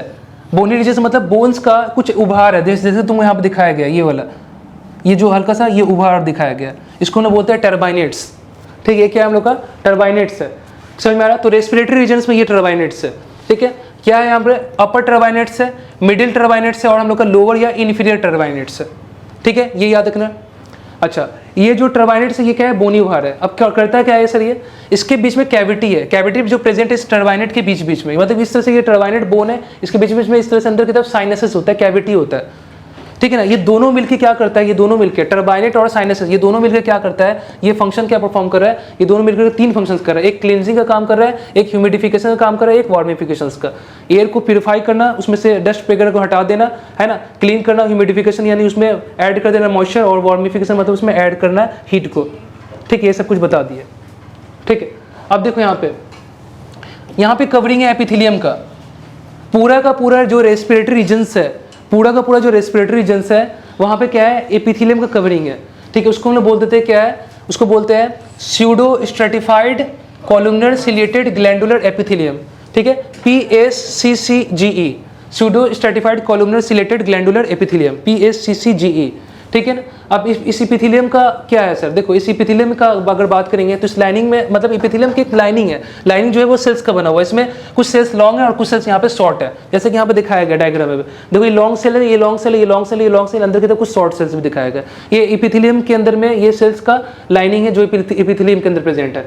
ठीक है, अब यहाँ पे क्या है, कुछ सिलिया भी प्रेजेंट है ना, यहाँ पे सिलिएटेड सेल्स भी प्रेजेंट है। ग्लैंडुलर सेल क्या कर रहा है, ये सिक्रेट कर रहा है कि म्यूकस, जो डस्ट पार्टिकल, फॉरेन पार्टिकल वगैरह सब कुछ ट्रैप करके उसको क्लीनिंग करने का काम करेगा। ये सब कुछ हम लोग का रेस्पिरेटरी रीजन में प्रेजेंट है। देखो फेरिंक्स का मतलब क्या है, फेरिंक्स जो है वो थ्रॉट कहला रहा है यहाँ पे। याद रखना ये एक फनेल, ये क्या है हम लोग का एक फनेल शेप्ड ट्यूब है। फेरिंक्स जो है वो कैसा हम लोग का एक फनेल शेप्ड ट्यूब है, 13 सेंटीमीटर लॉन्ग है, जो कहाँ से स्टार्ट हो रहा है, इंटरनल लेयर से स्टार्ट हो रहा है। ठीक है ना, जो इंटरनल लेयर्स है, जो पूरा का पूरा जो नजल कैविटी है, जो पीछे के साइड में ओपन हो रहा है, पीछे के साइड में खुल रहा है, जिसको कोएनी इंटरनल लेयर्स बोल रहे थे, वहां से क्या हो रहा है, वहां से हम लोग का फेरिंक्स शुरू हो रहा है। ठीक है, वहां से फेरिंक्स शुरू हो रहा है और ये कहाँ तक है, क्रिकॉइड कार्टिलेज तक है। क्रिकॉइड कार्टिलेज हम लोग पढ़ेंगे। लैरिंग्स का जो है वो एक कंपोनेंट है, लैरिंग्स का क्या है, ये पार्ट है जो कि क्रिकॉइड कार्टिलेज कराता है। वहां तक का जो पूरा एक लेंथ है, वहां से लेकर वहां तक का जो टोटल 13 सेंटीमीटर का जो लेंथ है, वो क्या है हम लोग का याद रखना फेरिंक्स है। एक चीज और याद रखना है, जो फेरिंक्स है वो कॉमन पैसेज है। फेरिंक्स जो है वो कॉमन पैसेज है जहां से फूड और एयर दोनों क्रॉस कर रहा है, दोनों पास हो रहा है। समझ में आ रहा है? तो फूड और एयर के बीच का अगर बात करेंगे तो फूड और एयर दोनों ही क्या है, फेरिंक्स रीजन में आ रहा है। ठीक है ना। इसका वॉल जो है वो क्या होता है, स्केलेटल है, स्केलेटल मसल्स का बना हुआ है। यानी इसका फेरिंक्स जो है वो हमारे वॉलेंट्री मसल है, स्केलेटल मसल है। जैसे कि हम किसी खाना को जब निगलते हैं, डिग्लूटिशन होता है उसका, निगल स्वॉलिंग करते हैं, तो फाइनली याद रखना जो स्केलेटल मसल्स है वो क्या करता है, कॉन्ट्रैक्ट करता है और फूड को क्या करता है, डिग्लूटिशंस में हेल्प करता है ना। तो ये चीज़ समझ में आना चाहिए कि स्केलेटल मसल जो है इसके वॉल में है फेरिंक्स का, वो क्या कर रहा है, स्वॉलिंग में हेल्प कर रहा है कहीं ना कहीं। तो इन द फेरिंक्स रीजन में यहाँ पे याद रखना स्केलेटल मसल है जो कि स्वॉलिंग में हेल्प करता है। ये सब चीज़ याद रखना। अब फेरिंक्स को भी हम लोग 3 पार्ट में डिवाइड किए। फेरिंक्स को भी हम यहाँ पे 3 पार्ट में डिवाइड किए। पहले हम लोग का नेजोफेरिंक्स है, दूसरा क्या ओरोफेरिंक्स है और लैरिंगोफेरिंक्स है। नेजोफेरिंक्स जो है इसमें एक चीज़ याद रखना, नेजोफेरिंक्स कहाँ से कहाँ तक है। पहले देखो ये पूरा से लेके यहाँ तक का ये जो रीजन्स है, देखो ध्यान से देखना है सब चीज़ को, ठीक है, ध्यान से देखो इसको। भाई बातचीत मत करो, तो बातचीत क्या कर रही। देखो यहाँ पे पूरा का पूरा क्या है, नजल कैविटी है। नजल कैविटी देखो पीछे के साइड में ये ओपन हो रहा है, ये ओपन हो रहा है। यहाँ से देखो फेरिंक्स शुरू हुआ, ब्लू वाला कलर देखो, और ये पूरा ग्रीन वाला पार्ट, और फिर ये नीचे जा रहा है, ये पूरा यहाँ तक, ये पूरा पार्ट यहाँ से लेके यहाँ तक का जो है वो फेरिंक्स है। ठीक है, पहले हम बात करें फेरिंक्स में ओरोफेरिंक्स का। ठीक है, ओरोफेरिंक्स नेजोफेरिंक्स का। नेजोफेरिंक्स जो है वो याद रखना, यहाँ पे स्कल है, ठीक है, स्कल है, ब्रेन बॉक्स है। तो स्कल के बेस से, ये जो तुम देख रहे हो स्कल का ये जो बेस है, यहाँ से लेकर के, स्कल के बेस से लेकर के कहाँ तक जाएगा, ये जाएगा तुम्हारा पूरा सॉफ्ट पैलेट तक, ये वाले रीजन्स, ये पूरा क्या हम लोग का नेजोफेरिंक्स है। ठीक है, स्कल के बेस से लेकर के तुम्हारा जो सॉफ्ट पैलेट तक है वहां तक क्या हम लोग का नेजोफेरिंक्स है। ठीक है, अब नेजोफेरिंक्स में याद रखना यहाँ पे एक मतलब ट्यूब्स है जिसका नाम है स्टोचियन ट्यूब्स। स्टोचियन ट्यूब्स करता क्या है, ये मिडिल एयर के, ठीक है ना, मिडिल ईयर में जो एयर का प्रेशर है उसको क्या करता है, उसको मेंटेन करता है, किसके, बाहर के एयर प्रेशर के हिसाब से। मतलब बाहर का जो एयर प्रेशर होगा और मिडिल एयर में जो एयर का प्रेशर है वो बराबर है, वो इक्वलाइज है। क्यों? क्योंकि यहाँ पे जो एक स्टोचियन ट्यूब्स है वो यहीं पे ओपन हो रहा है। नेजोफेरिंक्स में क्या होता है, स्टोचियन ट्यूब का ओपनिंग होता है जो क्या कर रहा है, जो हमारे मिडिल ईयर का, मिडिल ईयर जो है उसका एयर के प्रेशर को ये क्या कर रहा है, बाहर के एक्सटर्नल प्रेशर के इक्वलाइज कर रहा है, उसके हिसाब से ये मेंटेन कर रहा है। बाहर का जो एयर प्रेशर है उसके हिसाब से ये क्या कर रहा है, इक्वलाइज कर रहा है, उसको मेंटेन करने का काम करता है। यहीं पे वो चीज़ प्रेजेंट है, याद रखना, स्टोचियन ट्यूब्स। ठीक है, और यहाँ पे इसके बाद हम बात करेंगे तो ओरोफेरिंक्स का। तो ओरोफेरिंक्स में याद रखना है कि ओरोफेरिंक्स में यहाँ पे एक टॉन्सिल है जिसका नाम है पैलेटाइन टॉन्सिल। ठीक है, ये भी क्वेश्चन आया हुआ है, ये सब पीएमटी का सब क्वेश्चन था कि पैलेटाइन टॉन्सिल कहाँ पे है। पैलेटाइन टॉन्सिल जो हम लोग का ओरोफेरिंक्स में ही प्रेजेंट है। ठीक है, तो ये ओरोफेरिंक्स पैलेटाइन टॉन्सिल में क्या होता है सर, ये एक लिम्फॉइड टिश्यू का एक मास होता है। ठीक है। और ये लिम्फोइड टिश्यू जो है ये हम लोग का इम्यून सिस्टम्स का पार्ट है। यहाँ पे कुछ लिम्फोसाइट्स वगैरह है, ठीक है, ये चीज़ याद रखना, जो ओरोफेरिंक्स में प्रेजेंट है। पैलेटाइन टॉन्सिल्स है, ठीक है। अब यहाँ पे अलग अलग तरह का टॉन्सिल्स है, अलग अलग टॉन्सिल्स मतलब यहाँ पे क्या है, जैसे नेजोफेरेंजियल टॉन्सिल्स है, ट्यूबल टॉन्सिल्स है, लिंगुअल टॉन्सिल्स है, पैलेटाइन टॉन्सिल्स है, जिसका हम अभी बात किया, ठीक है। तो इतना याद रखने की जरूरत नहीं है, बस याद रखना पैलेटाइन टॉन्सिल ओरोफेरिंक्स में है, ठीक है।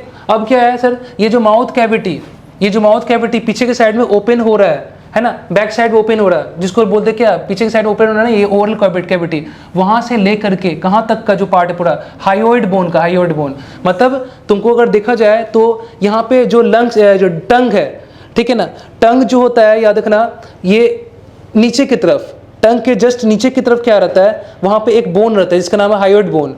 ये जो हायोइड बोन होता है इसी से क्या होता है, टंग अटैच रहता है। तो यहाँ पे बोल सकते हैं जो माउथ कैविटी पीछे के साइड में ओपन हो रहा है, या बोल सकते हो कि नजल जो नेजोफेरिंक्स जहाँ पे एंड हुआ वहाँ से लेकर के कहाँ तक हम लोग का हायोइड बोन तक, वो जो पूरा रीजन है वो किस में आ जाता है हम लोग का, वो आ जाता है किस में, ओरोफेरिंक्स में आ जाता है। तो देखो यहाँ पे ओरोफेरिंक्स कहाँ से है, देखो यहाँ से शॉर्ट पैलेस से लेकर के माउथ कैविटी, यहाँ पे हम लोग का इस तरह से ये माउथ कैविटी यहाँ पे खुल रहा है, माउथ कैविटी के ओपनिंग के जस्ट पीछे जहाँ पे ओपन हो रहा है वहाँ से लेकर के अप टू द यहाँ पे ये हायोइड बोन तक, ठीक है ना, जहाँ पे टंग अटैच हो रहा है, ये पूरा ओरोफेरिंक्स होता है, ठीक है। और हायोइड बोन से लेकर के, ठीक है, यहाँ तक का जो बाइफर्केशन है जहाँ पे ट्रेकिया और इसोफेगस डिवाइड कर रहा है, ये पूरा रीजन हम लोग का लैरिंगोफेरिंक्स रहता है, ठीक है। आया बात में, उसको हम लोग बोल दे क्या, लैरिंगोफेरिंक्स। अब देखो तो लैरिंगोफेरिंक्स जो है वो कहाँ से कहाँ तक, देखो लिखा हुआ है कि the region from the hyoid bone, hyoid bone से लेकर के बाइफर्केशन तक जहाँ पे क्या हो रहा है, इसोफेगस और ट्रेकिया डिवाइड कर रहा है, जहाँ पे इसोफेगस और ट्रेकिया डिवाइड कर रहा है। मान लो ये ट्रेकिया हो गया और इसके पीछे ये इसोफेगस, ये जो बाइफर्केशन है, ठीक, यहीं पे आकर के ये चीज़ क्या हो रहा है, एंड हो रहा है, ठीक है, लैरिंगोफेरिंक्स, ठीक है। ये चीज़ याद रखना, नोट में याद रखना है, food and air cross with each other. अब क्वेश्चन ये आता है कि फूड और एयर एक दूसरे को किस किस रीजन में क्रॉस करता है, फूड और एयर एक दूसरे को याद रखना, यहाँ पे बात कर रहा है ओरोफेरिंक्स में और लैरिंगोफेरिंक्स में, यहाँ पे एक क्रॉस हो रहा है, यहाँ पे क्रॉस हो रहा है और यहाँ पे क्रॉस हो रहा है, ये वाले रीजन में। तो फूड और एयर एक दूसरे को किस किस रीजन में क्रॉस करता है, ओरोफेरिंक्स और लैरिंगोफेरिंक्स, दो रीजन्स में क्या करता है, एक दूसरे को क्रॉस करता है। और जो फूड है वो इसोफेगस में चला जाता है, और जो तुम्हारा एयर होता है यानी जो ऑक्सीजन होता है वो चला जाता है कहाँ पे, ट्रेकिया में, ठीक है।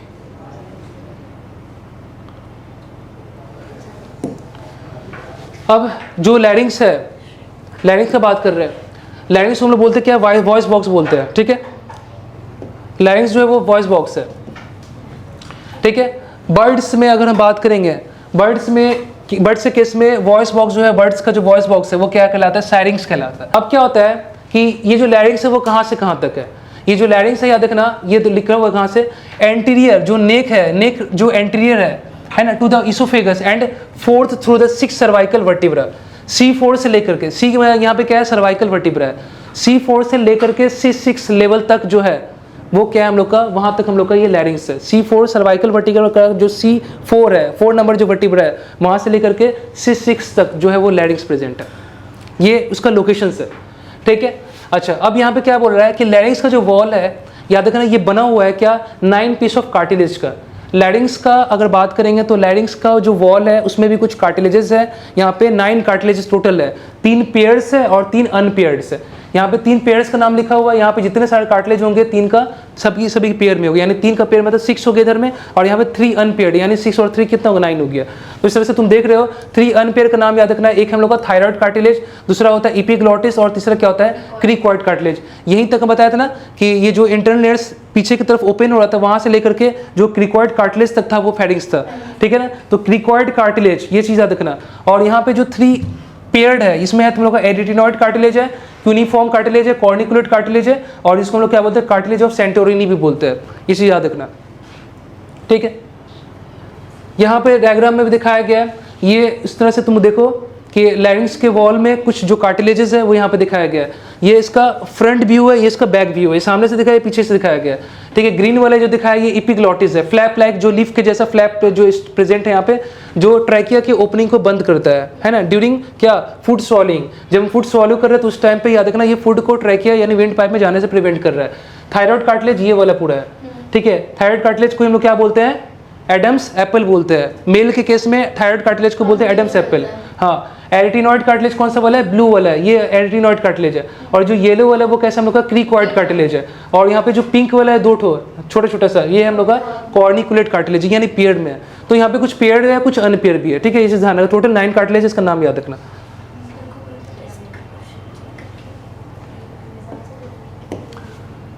अब यहाँ पे कुछ इंपॉर्टेंट बात है जो ध्यान रखना है। जो थायराइड कार्टिलेज होता है, थायराइड कार्टिलेज मेल में भी है, थायराइड कार्टिलेज फीमेल में भी है। थायराइड कार्टिलेज जो मेल में होता है वो ज़्यादा प्रोमिनेंट होता है, वो ज़्यादा मतलब बड़ा साइज का, ज़्यादा ग्रो किया हुआ है ना। और वो नेक के एंटीरियर में हल्का सा यहाँ पे प्रोट्रूड किया हुआ एक तुमको एक उभरा सा एक स्ट्रक्चर दिख रहा है। एक्चुअली वो स्ट्रक्चर कुछ नहीं है, वो स्ट्रक्चर तो थायराइड कार्टिलेज ही होता है, जो कि मेल्स के केस में वो क्या कर गया, थोड़ा सा ग्रो ज़्यादा कर गया, ज़्यादा प्रोमिनेंट है, उसको बोल देते हैं एडम्स एप्पल।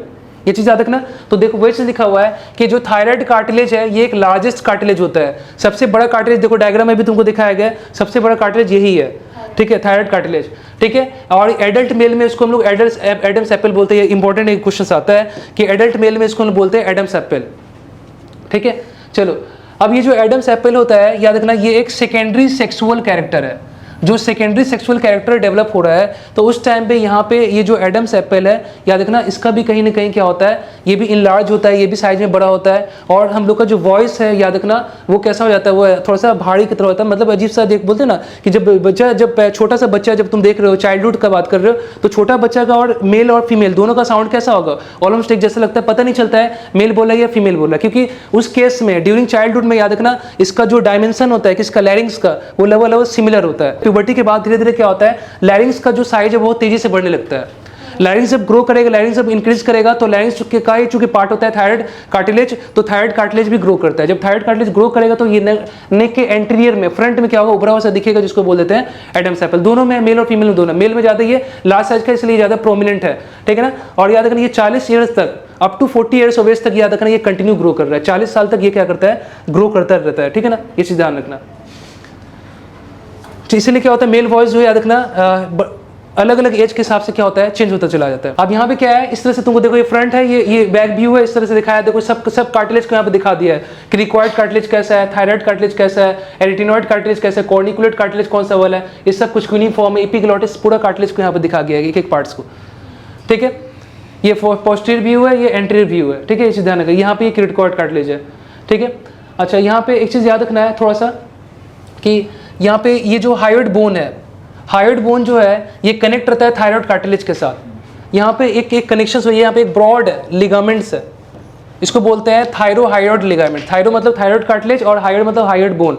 थायराइड कार्टिलेज को हायोइड बोन के साथ जोड़ने वाला जो यहाँ पे लिगामेंट है, एक ब्रॉड लिगामेंट है, जो कि क्या है, थायराइड हायोइड लिगामेंट है, याद रखना। उसी तरह से यहाँ पे थायराइड कार्टिलेज जो है, याद रखना वो क्रिकॉइड कार्टिलेज से भी कनेक्टेड है। तो थायराइड कार्टिलेज जो क्रिकॉइड कार्टिलेज कनेक्टेड, इसको बोलते हैं क्रिकोथायराइड लिगामेंट। ये क्वेश्चन आ सकता है कि थायराइड कार्टिलेज जो क्रिकॉइड कार्टिलेज को कनेक्ट करने वाला वहाँ पे लिगामेंट कौन है। जो लैरिंग्स है ये ओपन होता है कहाँ पे, हम लोग का laryngeal part of the pharynx, ठीक है। अब एक चीज़ ध्यान दो, अब ये थोड़ा सा इंपॉर्टेंट बात है कि फेरिंग्स का अगर हम बात करेंगे तो फेरिंग्स का क्या था, 3 पार्ट था ना, ओरोफेरिंग्स, नेसोफेरिंग्स, ओरोफेरिंग्स, लैरिंगोफेरिंग्स। तो laryngeal part of the pharynx मतलब लैरिंगोफेरिंग्स। तो लैरिंगोफेरिंग्स में क्या होता है, लैरिंग्स जो है याद रखना वो क्या हो रहा है, ओपन हो रहा है, कि जो laryngeal part of the pharynx में ओपन हो रहा है, जिसको लैरिंगोफेरिंग्स बोलते हैं, ऊपर की तरफ। और फिर ये क्या हो जाता है, फिर ये कंटिन्यूस हो जाता है ट्रेकिया के साथ नीचे की तरफ, फिर वो ट्रेकिया के साथ नीचे की तरफ कंटिन्यू हो रहा है। तो फेरिंग्स का वो वाला पार्ट जो कहाँ पे लैरिंग्स के पास, उसको हम बोलते हैं लैरिंगोफेरिंग्स। और लैरिंग्स जो है वो कहाँ पे ओपन हो रहा है, देखो एक स्लिट लाइक अपर्चर। एक स्लिट लाइक अपर्चर का मतलब ओपनिंग होता है, ठीक है, उस अपर्चर को हम लोग बोल देते हैं ग्लॉटिस, ठीक है ना, वो ग्लॉटिस है। तो ग्लॉटिस क्या हो गया, ग्लॉटिस एक ओपनिंग हो गया। ग्लॉटिस जो है याद रखना वो ओपनिंग हो किसका, ट्रेकिया का, ठीक है ना। जो ओपन हो रहा है कहाँ पे, this opening continue to the trachea below. मतलब ये चीज़ समझ लो कि ये जो तुम्हारा laryngeal part of the pharynx है, ये ओपनिंग है, ठीक है ना। अब ये ओपनिंग जो है वो कंटिन्यू हो रहा है ट्रेकिया वाला ओपनिंग में। ये वाला जो ओपनिंग है वो कंटिन्यू हो रहा है ट्रेकिया वाला ओपनिंग में, मतलब यही चीज़ आगे कंटिन्यू हो जाएगा ट्रेकिया में नीचे की तरफ। समझ में आ रहा बोलने का मतलब क्या हम बोल रहे हैं। लैरिंजियल पार्ट में ये खुला स्लिट लाइक अपर्चर के थ्रू, जिसको बोलते हैं ग्लॉटिस। ये जो ओपनिंग है, ये ओपनिंग फिर कंटिन्यू है ट्रेकिया के ओपनिंग के साथ, मतलब ये जो ओपनिंग है ट्रेकिया का वही ग्लॉटिस है। यहाँ पे देखो लिखा हुआ है म्यूकस को, म्यूकस कर लेना इसको, म्यूकस। म्यूकस जो है याद रखना, ये सिर्फ रेस्पिरेटरी ट्रैक्ट को क्लीनिंग करने का काम नहीं कर रहा है, बल्कि ये कहीं ना कहीं जो हमारे लैरिंग्स है, ठीक है, जिसमें जो वोकल कॉर्ड्स है उसको हल्का सा क्या करता है, मॉइस्चर बना के रखता है, नम बना के रखता है उसको, ठीक है ना।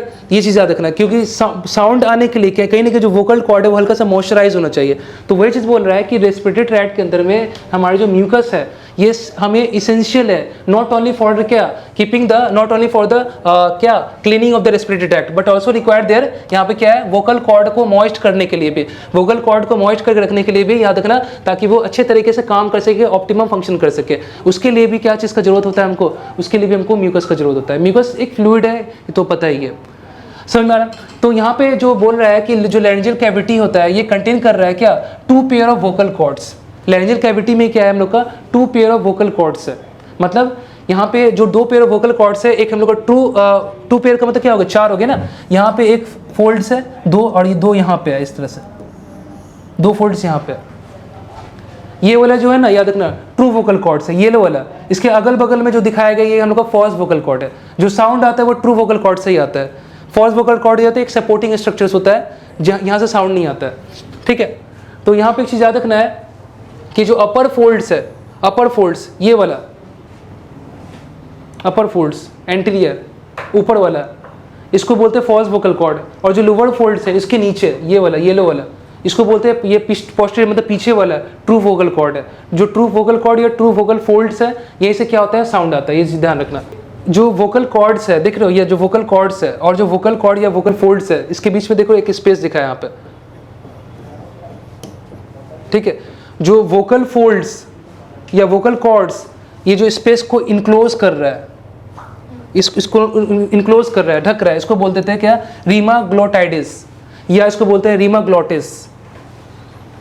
तो रीमा ग्लोटिस जो है याद रखना वो क्या है, देखो लिखा हुआ जो वोकल कॉर्ड या वोकल फोल्ड्स, ठीक है, फोल्ड्स जो क्या कर रहा है, इनक्लोज कर रहा है पैसेज को, ये जो पैसेज है, ओपनिंग है, इसको जो ढक रहा है ये वाला जो पार्ट्स है, यही कहलाता है हम लोग का रीमा ग्लोटाइडिस या रीमा ग्लोटिस। रीमा ग्लोटिस जो है प्लस वोकल फोल्ड्स, इसको और इसको दोनों को मिला करके हम लोग बोल देते हैं क्या, glottis. Glottis is the opening of the trachea, और यहीं से जो एयर है वो नीचे जा रहा है, और यहीं से लैरिंजियल पार्ट ओपन हुआ था स्लिट लाइक अपर्चर के थ्रू, वो ओपनिंग फिर नीचे ट्रेकिया में कंटिन्यू है, और ये ओपनिंग जो है याद रखना यही कहला रहा होगा ग्लोटिस, जो कि ट्रेकिया का ओपनिंग है। फिर वो एयर जो है अंदर की तरफ चला जाएगा, प्राइमरी ब्रोंकस, सेकेंडरी ब्रोंकस, फिर वो लंग्स में, ठीक है।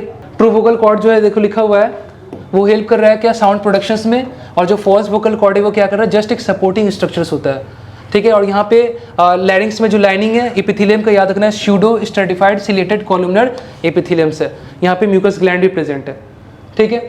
एपिग्लॉटिस क्या होता है, एपिग्लॉटिस हम लोग पढ़ चुके हैं कि एपिग्लॉटिस एक फ्लैप है लीफ शेप का, है ना।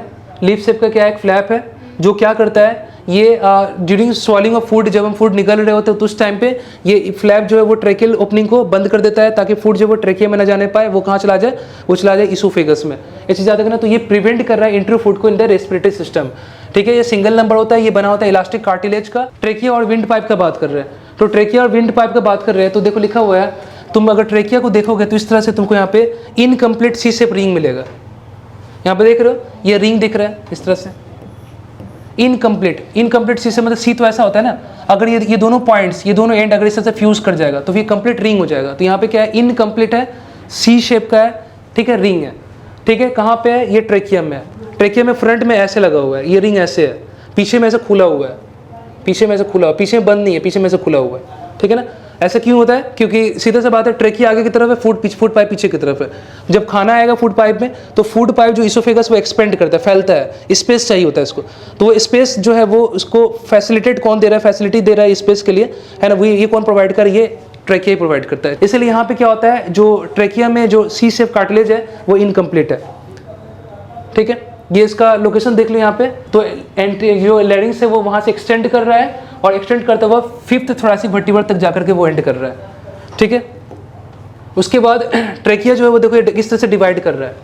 ट्रेकिया जो वो डिवाइड कर रहा है राइट प्राइमरी ब्रोंकस में और एंटर कर जाएगा राइट लंग्स में, ये डिवाइड किया, ठीक है, राइट प्राइमरी ब्रोंकस, और इधर मान लो ये लेफ्ट प्राइमरी ब्रोंकस, फिर ये लंग्स लेफ्ट लंग में एंटर कर गया, ठीक है। राइट प्राइमरी ब्रोंकस थोड़ा सा स्मॉल होता है और हल्का सा वाइडर होता है, देखो ये थोड़ा सा छोटा दिखाया गया है और हल्का सा वाइड है, ये थोड़ा सा लंबा दिखाया गया और थोड़ा सा थीन है, ये चीज़ याद रखना, इस तरह से ये दिखाया गया है। राइट प्राइमरी ब्रोंकस हल्का से क्या है, शॉर्ट है, वाइडर है, और जो लेफ्ट प्राइमरी ब्रोंकस वो क्या है, लॉन्ग एंड नैरो है। ठीक है,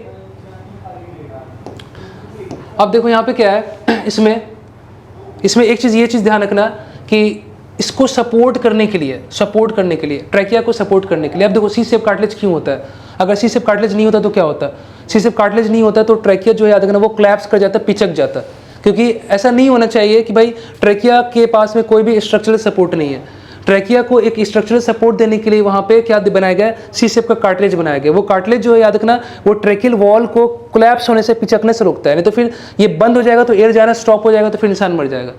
आर बात में तो कहीं ना कहीं याद रखना ये जो सी शेप कार्टिलेज होता है ये ट्रैकिया को कोलैप्स होने से प्रिवेंट कर रहा है ना, ये चीज याद रखना। इसमें इसका नंबर कितना होता है ये ध्यान रखना है, 16 से 20 नंबर होता है, incomplete horizontal ring of hyaline cartilage. और ये बना हुआ किसका है, ये बना हुआ है क्या, हाइलिन कार्टिलेज का, हाइलिन कार्टिलेज का। ये कार्टिलेज का नाम याद रखना इंपॉर्टेंट है। ठीक है, इसके बाद आ जाओ यहाँ पे, अब सीधा सा बात है, प्राइमरी ब्रोंकस ट्रैकिया डिवाइड करके बनाया प्राइमरी ब्रोंकस, और फिर डिवाइड करके बनाया secondary, right primary bronchus, left primary bronchus. ठीक है, अब क्या हुआ सर, प्राइमरी ब्रोंकस किसी भी एक साइड को तुम देख लो, राइट का देखो तो राइट का देखो, लेफ्ट साइड का देखना है लेफ्ट का देख सकते हो। अगर हम बात करेंगे किसी भी एक साइड का, मान लो लेफ्ट का ही देखते हैं, तो लेफ्ट प्राइमरी ब्रोंकस डिवाइड करेगा तो बनेगा लेफ्ट सेकेंडरी ब्रोंकस। बार बार लेफ्ट लगाने का जरूरत नहीं क्योंकि लेफ्ट साइड का ही बात हो रहा है। तो प्राइमरी ब्रोंकस डिवाइड करके बनाता है सेकेंडरी ब्रोंकस। सेकेंडरी ब्रोंकस जो है डिवाइड करके बनाता है क्या, टर्शियरी ब्रोंकस। टर्शियरी ब्रोंकस को हम लोग बोल देते हैं क्या, सिगमेंटल ब्रोंकस। ठीक है, उसके बाद टर्शियरी ब्रोंकस के बाद बनता है क्या, लोब्यूलर ब्रोंक्यूल्स। ठीक है, उसके बाद बनता है क्या, टर्मिनल ब्रोंक्यूल्स। ठीक है, उसके बाद हम लोग क्या बनता है क्या, रेस्पिरेटरी ब्रोंक्यूल्स। उसके बाद क्या बनता है, एल्वियुलर डक्ट। उसके बाद क्या बनता है, एल्वियुलर सैक। और एल्वियुलर सैक के अंदर में क्या होता है, बहुत सारे एल्वियुलाई प्रेजेंट है।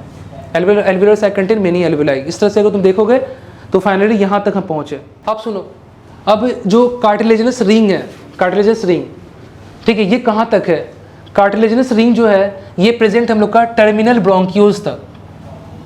टर्मिनल ब्रोंक्यूल्स के बाद क्या है हम लोग का, रेस्पिरेटरी ब्रोंक्यूल्स है। ठीक है, टर्मिनल ब्रोंक्यूल्स के बाद जो रेस्पिरेटरी ब्रोंक्यूल्स स्टार्ट हो रहा है वहाँ पे ये क्या नहीं है, वहाँ पे ये कार्टिलेजिनस रिंग नहीं है। ठीक है, मतलब टर्मिनल ब्रोंक्यूल्स के बाद देखो लिखा हुआ कार्टिलेज रिंग्स जो है वो एब्सेंट है। तुमसे पूछेगा कि कार्टिलेजिनस रिंग जो है इनकम्प्लीट सी शेप कार्टिलेजिनस रिंग जो है वो कहाँ तक प्रेजेंट है, तो टर्मिनल ब्रोंक्यूल्स तक प्रेजेंट है। उसके बाद जो कार्टिलेज रिंग जो है वो एब्सेंट है टर्मिनल ब्रोंक्यूल्स के बाद से। रेस्पिरेटरी ब्रोंक्यूल्स में कार्टिलेजिनस रिंग नहीं है।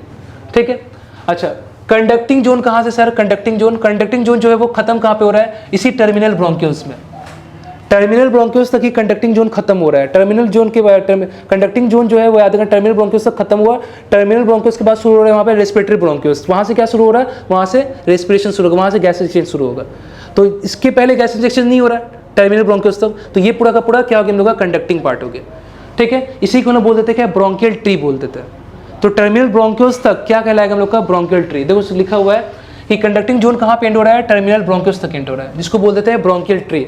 और ट्रेकिया से लेकर के टर्मिनल ब्रोंक्यूल्स तक क्या है, वहाँ पे सी शेप, मतलब वहाँ पे रिंग प्रेजेंट है, वहाँ पे जो है वो रिंग प्रेजेंट है। और वो रिंग ट्रेकिया से लेकर टर्मिनल ब्रोंक्यूल्स तक है, उसके बाद फिर वो नहीं है। और यहाँ से लेकर यहाँ तक का जो रीजन है ट्रेकिया से लेकर टर्मिनल ब्रोंक्यूल्स तक, उसको बोलते हैं ब्रोंकियल ट्री। ठीक है, उसके बाद याद रखना टर्मिनल ब्रोंक्यूल के बाद क्या स्टार्ट होगा, रेस्पिरेटरी ब्रोंक्यूल्स स्टार्ट होगा। तो रेस्पिरेटरी ब्रोंक्यूल्स से लेकर के एल्वियोलाई तक का जो पूरा रीजन्स है वो आ जाता है तुम्हारा रेस्पिरेटरी ट्री में। और रेस्पिरेटरी ट्री में याद रखना क्या हो रहा है, यहाँ से गैसेस एक्सचेंज पॉसिबल है। गैसेस एक्सचेंज जो है वो यहीं से स्टार्ट होता है, याद रखना from the respiratory bronchioles. Respiratory bronchioles जो है याद रखना यहीं से क्या हो रहा है, गैसेस एक्सचेंज स्टार्ट हो रहा है। बस यहाँ पे भी लिखा हुआ है क्या, primary bronchus, secondary, tertiary bronchi contain कर रहा है क्या क्या एपिथेलियम, उसका नाम याद रखना है, pseudo stratified chelated columnar epithelium, साथ में म्यूकस सिक्रेटिंग गॉबलेट सेल्स भी है यहाँ पे। लार्जर ब्रोंक्यूल्स में क्या है, chelated simple columnar epithelium with goblet cells है। स्मॉलर ब्रोंक्यूल्स में सिलेटेड सिंपल क्यूबॉइडल एपिथेलियम, यहाँ पे कॉलमनर है और यहाँ पे क्यूबॉइडल। देखो ये लार्जर ब्रोंक्यूल्स में तुम्हारा कॉलमनर है, स्मॉलर ब्रोंक्यूल्स में क्या है, क्यूबॉइडल, ये याद रखना विथ नो गॉबलेट सेल, यहाँ पे क्या है, गॉबलेट सेल्स है। ठीक है, टर्मिनल ब्रोंक्यूल्स में बात करेंगे तो यहाँ पे non ciliated simple cuboidal epithelium है, ये सब याद रखना। ठीक है, उसके बाद यहाँ पे डिफरेंस दिया हुआ है ब्रोंकियल ट्री और रेस्पिरेटरी ट्री में। ब्रोंकियल ट्री में यहाँ पे क्या है, कार्टिलेजस रिंग प्रेजेंट है, यहाँ पे क्या है, कार्टिलेज रिंग्स एब्सेंट है। यहाँ पे ठीक है, क्योंकि रेस्पिरेटरी रीजन है। नो गैसेस एक्सचेंज, यहाँ पे कंडक्टिंग पार्ट से क्या हो रहा है, कोई गैसेस एक्सचेंज थोड़ी हो रहा है। यहाँ पे गैसेस एक्सचेंज कहाँ शुरू होता है, याद रखना, रेस्पिरेटरी ब्रोंकियल से, यानी वो कहाँ पे आ जाएगा, रेस्पिरेटरी के अंदर में आ जाएगा। ठीक है, चलो अब हम बात करें क्या लंग्स के बारे में। लंग्स का तुम्हें पढ़ी हो, मालूम है कि भाई लंग्स जो है वो याद रखना, देखो लिखा हुआ है कि the space between the lungs is called as mediastinum. Lungs कहाँ पे है सर, लंग्स जो है वो एक स्पेस में, देख जैसे कि तुम देख रहे हो यहाँ पे दो लंग्स के बीच में, यहाँ पे ये जो स्पेस है उसको हम लोग बोल देते हैं मेडिस्टिनम। इसी मेडिस्टिनम में क्या होता है, हम लोग का हार्ट रहता है। हार्ट जो होता है याद रखना, वो दोनों लंग्स को एक दूसरे से सेपरेट करके रखता है। ठीक है, और हमको पता है लंग्स के चारों तरफ इस तरह से क्या होता है, मेम्ब्रेन होता है, कवरिंग होता है, जिसको बोलते हैं प्लूरा। ठीक है, आउटर प्लूरल मेम्ब्रेन और इनर प्लूरल मेम्ब्रेन। ठीक है, और आउटर और इनर के बीच में क्या होता है, स्पेस होता है, प्लूरल कैविटी। प्लूरल कैविटी में क्या होता है, प्लूरल फ्लूइड रहता है। ठीक है, ये सब कुछ पता ही है तुमको। ठीक है, ये से याद है, डबल म्यूरल स्ट्रक्चर से। ठीक है, इसके बाद यहाँ पे देखो, यहाँ पे जो प्लूरल फ्लूइड्स है वो कहाँ कहाँ पे है। ठीक है, प्लूरल फ्लूइड्स जो लिक्विड्स है किसके बीच में, located in between the layers of the pleura. Pleura मतलब आउटर और विसरल, आउटर मतलब पेराइटल, इनर मतलब विसरल, उसके बीच का जो कैविटी है। ठीक है, प्लूरल कैविटी में प्लूरा प्रेजेंट है, प्लूरल फ्लूइड प्रेजेंट है। ठीक है, याद रखना। और ये देखो लिखा हुआ है that cover the lungs and lies the chest cavity. Pleural membrane जो है याद रखना, फ्लूइड जो है वो keeps the pleura moist and reduce the friction between the membrane when you have breathe. अब सीधा सा बात, जब सांस ले रहे हो तो लंग्स एक्सपेंड कर रहा है, रिलैक्स कर रहा है, कॉन्ट्रैक्ट कर रहा है, रिलैक्स कर रहा है। इस तरीके से जो लंग्स है एक्सपेंड और रिलैक्सेशन, ये करने से इसमें क्या होता है ना, ये मेम्ब्रेन के बीच में घर्षण है, मतलब एक फ्रिक्शंस है। जो फ्रिक्शनलेस मूवमेंट है वो यहाँ पे कौन दे रहा है, फ्रिक्शनलेस मूवमेंट कौन प्रोवाइड कर रहा है, ये प्लूरल फ्लूइड्स जो कि इस आउटर और इनर मेम्ब्रेन्स के जो प्लूरा के बीच में प्रेजेंट है, प्लूरल कैविटीज में। ठीक है ना, ये चीज़ याद रखना। नॉर्मली क्या होता है, there is a small amount of pleural fluid in the pleural space. Normally सही होता है, लेकिन कभी कभी क्या हो जाता है, देखो sometimes too much fluids build up in the pleural space. कई बार क्या होता है कि बहुत ज़्यादा उस स्पेस में प्लूरल फ्लूइड का बहुत ज़्यादा एक्यूमुलेशन हो गया, बहुत ज़्यादा फ्लूइड्स बन गया है, इसकी वजह से क्या बोल देते हैं, उस कंडीशन को बोल देते हैं प्लूरल इफ्यूजन। फ्लूइड का अगर मतलब बिल्ड फॉर्मेशंस प्रोडक्शंस लेवल बहुत हाई हो गया, बहुत ज़्यादा हो गया कहीं ना कहीं, तो वहाँ पे क्या हो जाएगा, प्लूरल इफ्यूजन होगा। प्लूरल इफ्यूजन क्या करता है, prevent the lungs from fully inflating and making its hard to breathe. ठीक है ना, लंग्स को पूरा फैलने से, ये अगर इसके अंदर में क्या फ्लूइड आ जाएगा ना, तो ये फ्लूइड प्रेशर लगाएगा लंग्स के ऊपर में, लंग्स को पूरा इन्फ्लेट होने से रोकेगा। समझ में आ रहा है ना, इसकी वजह से क्या होगा, जो ब्रीथ करना होगा बहुत टफ हो जाएगा, बहुत हार्ड हो जाएगा, ऐसा लगेगा कि सांस सही तरीके से मिल नहीं पा रहा, लंग्स सही तरीके से एक्सपेंड नहीं कर पा रहा। ठीक है ना, प्लूरल इफ्यूजन हो गया यहाँ पर।